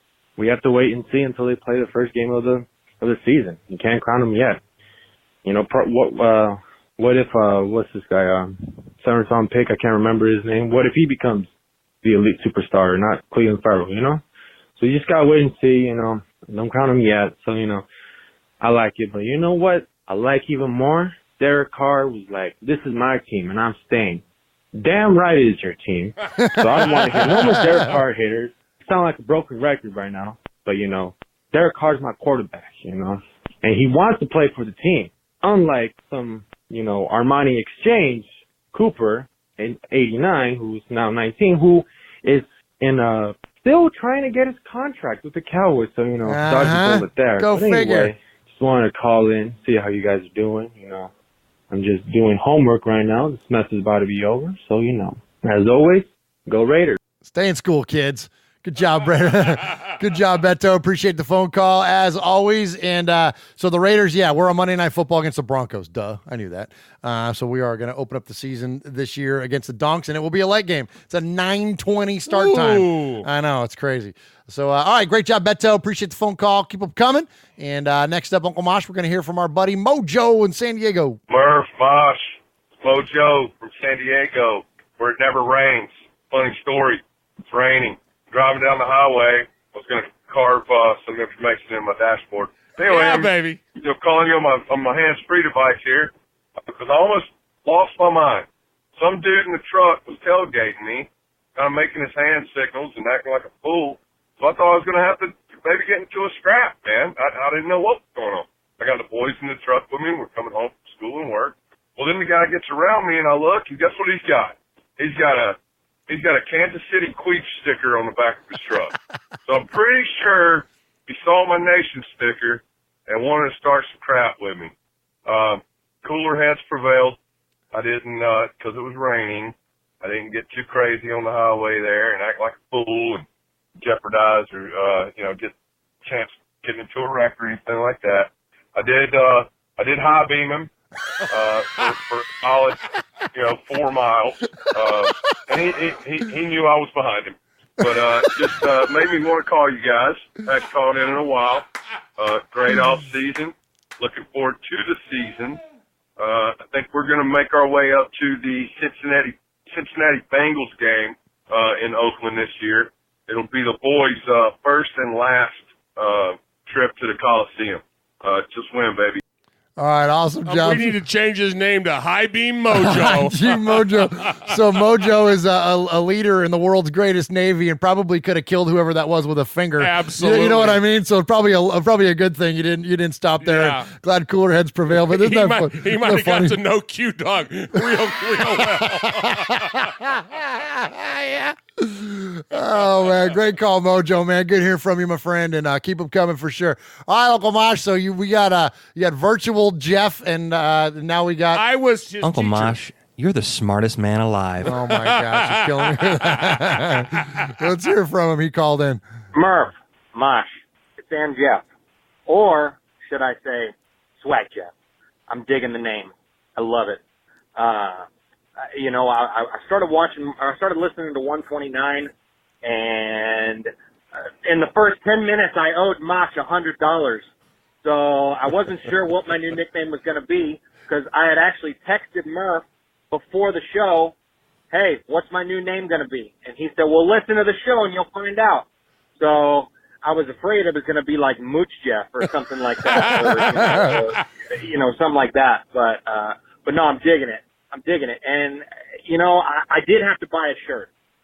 I tried to get a free shirt, but it didn't happen. I'm glad to support Bolitnikov, but this is the second time I'm calling. So even though I already purchased the shirt, I'm going to get a free damn shirt. So I'm going to call back again. Go Raiders. He doesn't know how it works, Mosh. You don't get a free shirt for becoming a made man. Let me explain this to you. Explain it to him. Jeff. You don't get a free shirt for being a made man because being a made man is worth a whole lot more. Way more than a shirt. My brother. Plus, you are on staff. Yeah, we just started a new show. We started a new show, dude. You're on staff. You're like Q Dog. You're like the capo. You're like Ron, the Maidinator. You're like Paul. Like Paul. 30 seconds of Paul. 30 seconds of If Paul. we weren't short on time, I'd play it right now. Paul's got a title. He is he's a Sizzler monitor. He's a Sizzler monitor. I mean, people that dude, it's like when the radio station has a contest. Friends and family of the radio station. There you go. Exactly. Cannot win. So keep calling, Swag. Keep calling one more time and you become a made. No, you don't. No, you don't. No, you don't just become anything. One more time and people will say, maybe Mooch Jeff was a good name. Yeah. All right, next Uncle up. Mosh, you're the smartest man alive. Yeah, there you go. All right, here we go. Next up, we're going to hear from our buddy, Raider Roo. Hey, what's up, Murph? What's up, Uncle Mosh? What's up, Raider Nation? This is Raider Roo from Logan, Utah. mostly just haven't called in a while, so I wanted to call and say thank you guys for all your coverage during the draft, and Murph, you getting out there and taking some of those videos for us with them setting the stage up and stuff. That was all pretty cool to see. So I appreciate all the work you guys are putting in there for us to get out, give us all this great content to Raider Nation. So I want to say a big thank you to you guys. I appreciate it a lot. And I personally was one of the few that wasn't really bummed out with the Furl pick there, number 4, myself. I know Moscow Mash Ken also was pretty excited. But I think him and I were both also kind of excited because we didn't have to worry about it being one of those quarterbacks anymore. And that was one of the reasons I was excited, but I didn't really expect it either anyways, honestly. But I liked Furl. He was my first choice for us originally when the whole process started. So when he was the net pick, I was like, oh, a little surprised that because it was early just based off of all the talking heads and draft analyst guys thinking he'd go later. But I think he's a great fit, so I was happy with it. Night against the Donkeys, and also be joining you guys out there in East Rutherford, out there to watch the Raiders play the Jets in November. My son and I just booked our flight and hotel, so I'll be seeing you guys out there as well. I'm looking forward to meeting as many people as possible, and I'm just excited to see this new group of Raiders we got play. So I appreciate the work again, and keep it up, guys. You're doing an excellent job. Really appreciate it. All right, go Raiders. All right, great job, Raider-Roo. Appreciate the call, appreciate the love. And, man, you got some cool plans for this year. Sounds like going to games, going to the Monday night opener, and then also going to New York. Mosh, we've talked a lot about that New York game, and you're even rocking the New Jersey chapter of the Black Hole shirt tonight. And that's one of the games that we really, really wanted to go to with the Bolitnikoff Foundation stuff going on in the first part of the month. I don't know if we're going to be able to make it or not. If all the planets align, we'll be able to go, but we're a little more iffy than we were in the past. It's the way that everything's working out. It's up in the air right now. Up in the air. It's up in the air. We're not going to say definitely yay or nay, but it is up in the air. And if it doesn't work out, hey, there's always a weekend junket to Atlantic City. So absolutely, it's not like we're not going to come to Jersey. We just may be joining you at the Irish Cottage Inn instead of MetLife Stadium. So we might have to have lasagna at the Irish Cottage Inn. So there you go. There you go. All right. Hey, so real quick in the chat, we were talking about that Jeff getting a free shirt and some folks asking about getting a free shirt. I'll tell you what we are going to do. I do want to do a shirt giveaway, but we're going to do a T-shirt video to put up on YouTube, and you'll have to like it, subscribe to our channel, and comment. And if you do those 3 things, we're going to pick people at random and give away free T-shirts. I didn't even talk to you about that yet. That was an idea that I had. And so we're going to do that. You're going to have a chance to win a free Get Made Raiders Fan Radio T-shirt. Stay tuned on that. And that's going to come after we sell off enough to get to our projected amount that we want to donate. Yes. And then with the extra stuff, because we don't need the money, we don't want the money. But we will give some of that out to to people. Absolutely. And then one last thing too, going back on Swag Jeff, I said I was going to talk about it and I kind of missed it. What we did on that Ben Davidson topic, what I did there with the video clip, with the audio clip, and kind of talked about his lasting impact and all that. That's the premise of Tales from the Nation, the new show that I'm doing with Swag Jeff. That's kind of the idea. We're going to take one topic. We're going to take one moment, one tale from Raider Nation, and we're going to expand on it. It'll be about 15, 20 minutes. It won't be they're not long episodes, and they're going to be what we call evergreen content. It's not going to be topical as far as what happens today. No. It's going to be so you don't have to listen to them in any particular order, any particular time. The first episode that we did yesterday was on the Heidi game. So if you want to know about the Heidi game, you want to know about that tale in Raider Nation, you can click into that show. It will be on the Murph's Fan Cave feed, and you can hear about the Heidi game. Jeff will have some stuff out there on our social media as far as submissions. So whatever you want us to do a show on, that's and it could be the Tuck Rule. It could be winning a Super Bowl. It could be the Holy Roller. It could be whatever. But those tales from Raider Nation, that's the idea about the show. And they're just going to be little quick hits. Like I said, like 15, 20 minutes, one topic, and it was fun, man. We had a really good time doing the Heidi game, so you can expect to see that on your Murph's Fan Cave feed. All right, next up, let's hear from our buddy Alex in Tucson. Uncle Mosh, Murph, this is your boy Alex Sandoval from Tucson, Arizona. Just calling in today, man, just to talk about the Raiders. It's been a while since I called, but I'm super excited for this upcoming year, man. Like, it's gonna be so I think it's going to be much improved. I think it's going to be really, really good. I think the way we get going is step one, Carr and Gruden have to get on the same page with each other. I think they are. I think they'll be good at executing plays and communicating with each other. And in the box, we have Josh Jacobs and Doug Martin. So we're going to have, I think, a really good passing attack and a really good running attack to complement it. I'm super excited though, man. I think it's going to be a really, really good year. I think defense is much improved. I hope you're okay with me giving out a shout out to Silver and Black Films Presents. That's a channel on YouTube. They have really, really cool videos. We're okay with it, bud. We'll just put it here. Calls back. 2019. Playmaking ability. So, yeah, man, I'm just really excited for the season. Hope you guys are doing good and can't wait to hear the show. Thanks. Have a good one. Bye. All right, appreciate the phone call, Alex. Yeah, call us back. You kind of broke up there. I wasn't sure what it was. Something about Silver and Black Promotions, maybe something on a YouTube channel. Yeah, definitely. We are fans of fandom and all the stuff, all the fan created content, and we don't shy away from any of that stuff. So we'll be glad to help you promote it. And speaking of that, of helping people promote things. So here on Raiders Fan Radio last year, we did a tagline contest, and the winner of that tagline contest was Emiliano. We call him the Big Raider Trucker, and he won with the tagline, "What happens in Vegas started in Oakland," and it launched a T-shirt empire, speaking of T-shirts, and which has now spawned a website, and so he called in to tell us about it. What's going on, Raider Nation? The man, the myth, the legend, Mr. Big Raider Trucker, your Sergeant of Arms.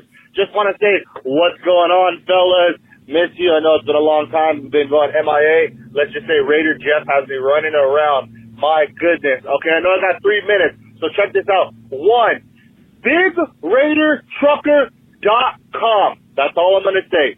Check it out. Got all your Raider stuff you need. Please, please, please go support. I appreciate it. Also, my goodness, just got the news. We signed Richie Incognito, Murph, and Uncle Moss. I know you guys are longtime Raider fans just like myself. I'm going to need the back history of how it was back in the old school days with some of these badass motherfuckers roaming the field, because are we kind of getting that same glimpse with AB, Gruden, Burfict, and Incognito? I think it's the writing's on the wall. I think Hard Knocks is all ours. Once again, guys, BigRaiderTrucker.com. Really miss you guys. More things to come. And, just wanted to check in. Oh, yeah, also, we need to start a GoFundMe for one Mr. Suffer Cat himself, Colin Cowherd. He needs a bib. He's drooling everywhere on the show. All right, guys, I'm out of here. Late. He's the man. Good job, Emiliano. Good to hear from him, huh? The Sergeant at Arms, we call him. Absolutely. Hell yeah. Good stuff, man. Go get a shirt. Those shirts are cool. So, Emiliano, we actually have a video. Speaking of videos about T-shirts, he sent us a couple of those before he ever even started selling them. He just had a couple of shirts made up and sent Mosh and I a couple of them, and they're super cool, man. The logo is great. What happens in Vegas started in Oakland. We still close out our show with that tagline. And other people have picked up on that. We noticed some of that. We should have had him trademark it. If he hasn't, he probably needs to. I think he's working. I think that's the stuff he's doing with Jeff. Jeff, formerly of DeadPirateSports.com. He's the one that's kind of helping Emiliano with doing his website. And it's more than just that shirt. Like, he's got trucking gear, and this is all him. This is not anything that we've done in partner with him. We're just supporting him because he's been a big supporter of ours over the years, and so we definitely want to return the favor. So go check out BigRaiderTrucker.com. All right, next up, newly made man, Raider Juan. Yeah, how you doing? This is Raider Juan from Guadalupe, California. Thank you for Uncle Mosh and Murph making me a meat man last week. You know, I'm doing a lot better. Hopefully you can understand me better. The day I called, I was doing really, really bad, so I had to go get shots for like 5 straight days, so so I could breathe better. And I just wanted to now call you guys and thank you for all the Raider Nation for putting up with me.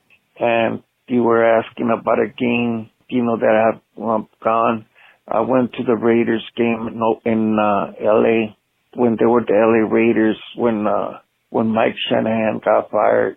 And we were winning the game, and all of a sudden, all we had to do is run off the clock. And Mike Shanahan calls three straight passes. And so we had to kick the ball, and you know what happened? I think it was Kansas City. They go in out there and scored the point to win the game. And so we were booing like really, really loud. Everybody in the stadium was booing. And you could see in the camera, they show Al Davis, and he just put his head down, shaking his head. And 2 days later, he wasn't the coach of the LA Raiders anymore. So that's the one I can remember. And well, thank you, Eric. Hopefully, I sound better this time. I feel better. And I'm very proud of being a mate man. And thank you very much. Go Raiders. Absolutely, Raider Juan. Welcome to the family. Welcome to the Raiders Fan Radio family, and congratulations on becoming a made man. Glad to hear the praise report there, that you're feeling a lot better, and glad to, and yes, to answer your question, you sound great, and you sounded great before. Keep calling the show, and I love that memory of being at the open. Yeah. Talk about moments to change the team, or change the team, right? That was pretty good stuff there. So good memory from Raider Juan. So Aaron in the chat, Aaron the Q-Dog Raider asked about seeing Little Murph, and so there you go, buddy. There's Little Murph. There's the man that created by Monster Mash Ken. And next up, I'm just we're doing requests now. We're also on radio. Okay. Oh yeah, that doesn't work for radio. All right, let's hear from our buddy Ruben in Vegas. Hey Murph, Uncle Mosh, Ruben from Vegas. Just calling to check in. I know it's been a minute, living life and whatnot, but I just want to thank you guys for the shirt, the gift pack. I received it the other day. Love the shirt, love the book especially. Just finished chapter 1. Kind of crazy with Mr. Davis, the Godfather, Al Davis. Rest in peace. How he liked his burgers and whatnot, and certain things about it. Pretty funny stories on that book. But anyways, just want to check in, guys. I know it's been a minute, just living life, and I just saw we signed Richard Incognito today, and let's see if it works out, man. We got to have faith in Gruden, and just stoked up for the season to come up. One game at a time, win, lose, or tie. Raiders till I die. Awesome. Good job there, Ruben. Appreciate the phone call. And Ruben gave us that sign that's behind Uncle Mosh over there, the Welcome to Vegas sign. And so that thing is very cool. And so as a return of the favor, we sent him the Al Davis book, and we sent him a Raiders Fan Radio t-shirt. And so sharing the wealth, baby. Sharing the wealth. The coolest thing is that he sent us back then a picture of him wearing our shirt in front of the new Vegas Stadium. The new stadium. Which is really, really awesome. So appreciate that, Ruben. Okay, next up, we got 2 more. Uncle Mosh, I got an extra one there to add in off the rundown. One, and we're going to hear from our buddy Historian Steve.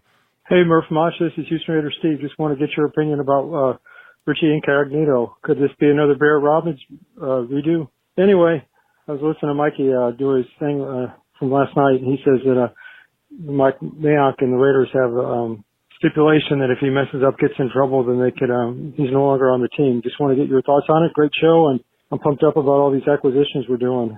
Haven't been this excited since the Super Bowl run with Gannon in 2002. Great show, and have a great day, and God bless. All right, thank you, Historian Steve. And we kind of touched on Incognito a little bit, but it would make sense that Gruden would have a stipulation on him like that, right? There's always stuff in the contracts that we don't know about, that the casual fan doesn't know about, even the obsessed fan doesn't know about. There's, I'm sure it's there. I'm sure it's there in a lot of people's contracts, Absolutely. Probably just common verbiage, frankly. Because, they're like they call it conduct detrimental to the team and all that stuff. Sure. I'm sure there's stuff in there. And if they had to put in extra for somebody like that who's had a history of run-ins, then absolutely. So, players with questionable actions at times are not new to NFL teams. So, right? I do want to comment on the Historian. Didn't get into the weeds this week. Kept it quick. But brought up Barrett Robbins. That was an interesting comment there. Q caught it. Q said he changed the Raiders. Oh, absolutely. Talking about from our earlier subject, But so even though the Historian doesn't go into the weeds, he throws that little tidbit out there. Cast it out there, didn't he? Oh, man, I love that. It's good. Yeah, I love that guy. Steve was great. He joined the guys on the Fan Club Blitz He's actually done some stuff with Raider Homer now as well. Wow. He's getting out there a little bit, and great for him because he's a wealth of knowledge. That's why we changed his name to Historian Steve from Houston Steve. So great job. And yeah, Barrett Robbins, going, unfortunately bipolar and splitting on the team, going to Tijuana the night before the Super Bowl. That was definitely a big deal. So definitely changed the outlook in the history of the team. All right, next up, and actually last up here in the Sea of Fans mailbag, we're going to hear from our buddy Mike in Colorado, who is hardcore Raider. Murph, Uncle Mosh, this is Made Man, hardcore Raider. How you guys doing? Calling out of Donkeyville, where we get snow in the middle of May. Had some snow last week. That was pretty crazy, but yeah, I just want to say what's up, guys. And today is May 29th, and I know you're big on numbers, so I was curious if you ever watch Derek Carr's YouTube channel. And he did a Mother's Day special with his wife, and somebody asked him about Mac, and he said that him and Mac might end up fighting on the 50-yard line when they play each other. So today is May 29th, and it's episode 130, and we have 130 days until Carr knocks out the Mac cheeseburger. So isn't that good? That's pretty cool. 130 days till we play the Bears. Wow. But anyways, I know you're a big Star Wars fan, and I'm calling 2019 the year of redemption. So got some interesting information for you on some titles here. Let me know what your favorite one is that fits the Raiders this year. Raiders: A New Hope. The Raiders Strikes Back. The Raiders Strike Back. Return of the Raiders. Revenge of the Raiders. The Raiders Awaken. The Last Raider. The Rise of the Raiders. So I thought all those were pretty cool. Tell me what you think about those. I hate Star Wars, but I like that. That was cool. Uncle Mosh, I'm not a big Star Wars fan either, but if you wore a Star Wars character, there's no doubt you would be Obi-Wan Kenobi. Aww. And Murph, you would be 3PO because you love them numbers. All right, love you guys, man. Hey. Hardcore Raider out. At least he didn't call me Jabba the Hutt. Sir, the possibility of successfully navigating an asteroid field is approximately 3,720 to 1. Never tell me the odds.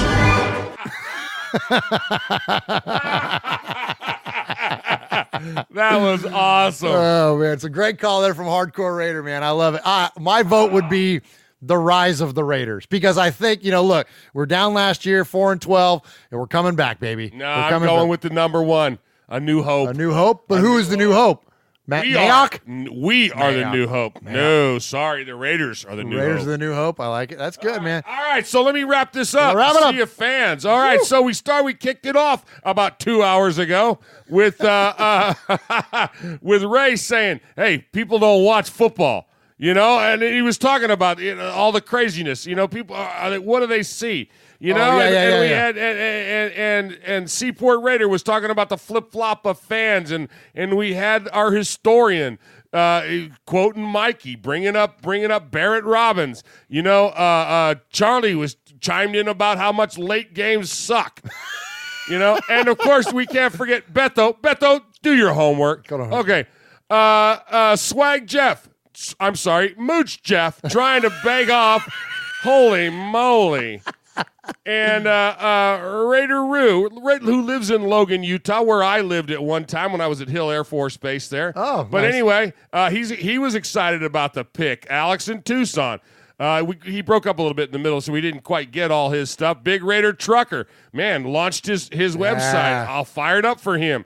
Checked in from the road. Raider 1, man, I'm so glad to hear you sounding so much better. That was awesome. Keep those calls coming, brother. Let's see. Oh, Ruben in Vegas. He's got faith in the coach. And, of course, that last one about Star Wars. And I know that was your all-time favorite. Oh, yeah. But our Sizzler, and I believe he's won before. That'll have to come from Paul. Okay. But anybody that's willing to has to consider, it's raining, I got the kids in the truck.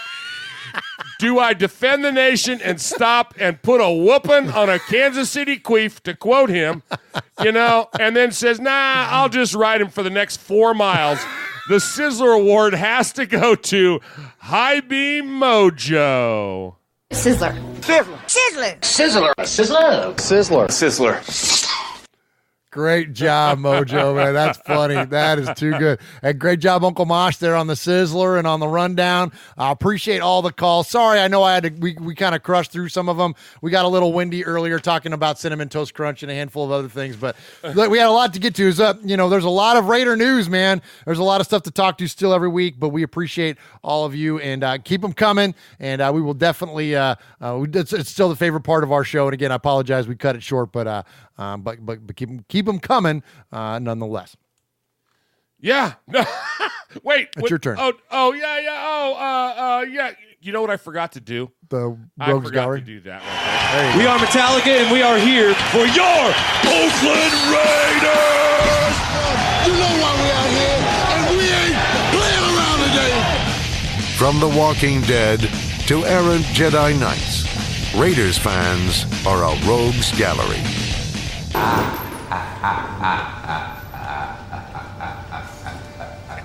So, Murph. Yes, sir. Because our made men come from our calls, and we have been asked, who are the made men? Yeah, for a rundown. I got you got a rundown for us? I got a new list. All right. All right. In no specific order, Jimmy Zebach, Hardcore Raider, Johnny in San Diego, Chuck Splatterhead McCann, Ron in Alliance, Ohio, Alaska Raider, the Dakota Raider, Aaron the Q-Dog Raider, Red in Yakima, Jim from the East Coast, yo, sorry, in Jersey, Big Raider Trucker, Wyoming Raider, Diego in Georgia, Running Bear in Tulare, Mojo Raider, Junior in San Diego, Beto, you know the city, James in Arkansas, Monster Mash Ken, Raider Roo in Utah, Ev-Dog, Houston Raider Steve, Jesse in Kentucky, B-Dog in a pasture in Texas, recent high school graduate, good job, Max in San Diego, Rev Raider, Raider 1, Eye Patch, Alex in Tucson, Ruben in Vegas, Dave in the 330, Kevin the Raider Nerd, Paul in Shropshire, Mississippi, UK, 24-karat Kev, the cool-ass Raider. Made men, what is up? What is that, like 35 or something like that? I didn't count. 30 some odd made men out there, so we appreciate it. Still waiting for that made woman. Haley, Andrea. We've had a few calls, and a few emails, but never 3. So get those in. And I think Q-Dog always calls for it, like, when are we going to get a Mistress of Darkness? I don't know. Well, soon, hopefully. So we'll get them in. I know Haley is often joining us in the chat, so we'd love to hear from you. Shoot us an email or shoot us a voicemail, 909-345-3346. All right, Mosh, you want to hit that outro button? You got anything else major that we want to get into here? We were going to do Raiders and pop culture, but we'll cut that. We'll do it again. We'll do it next time. Yeah, we'll do it next time. We'll cut that for tonight. But outside of that, that's all we got. We will check us out on the Murph's Fan Cave feed. Definitely check out the Murph's Fan Cave feed, and you'll find our new show, Tales from the Nation, to go along with Mondays with Mikey and Murph, the Fan Club Blitz, and of course this show, Raiders Fan Radio. Appreciate everybody that's joined us tonight. Appreciate everybody on the audio and also in the chat on YouTube. Aaron the Q-Dog Raider, Freddie Chavez, the Big Easy, Carlos Silos, Hardcore Raider, Fabricator, On Air Nation. What's up, Mikey? See you soon for Mondays with Mikey and Murph. Wyoming Raider is in there. Haley, as I mentioned, appreciate everyone joining us there. You guys rock. We love you so much. Thank you for supporting Raiders Fan Radio. Buy a t-shirt. Support the Blitnikoff Foundation. And, man, keep those phone calls and emails coming. And we'll talk to you guys here in just a couple of weeks. All right. So thanks for listening tonight, everybody. We appreciate you. And this is... What's your name again? This is your old uncle. I'm reading it. I can't even read my own name. This is your old Uncle Mosh. And for Murph, your old Uncle Mosh here. And this is Murph and Uncle Mosh. Yeah. Wait, who? What about Swag Jeff? Does he get in on that? Yeah. Hey, so for Swag Jeff and the Capo and Dead Scrolls Steve, Mini Murph, Sizzling Scorekeeper, Big Raider Trucker, the Sergeant at Arms, we're all here. You've been listening to Raiders Fan Radio, where we take a lighter side journey into the dark side. Now on to some Captain Crunch. Uncle Mosh, I can't hear myself think. Keep it down, fool. Uncle Mosh, you're the smartest man alive.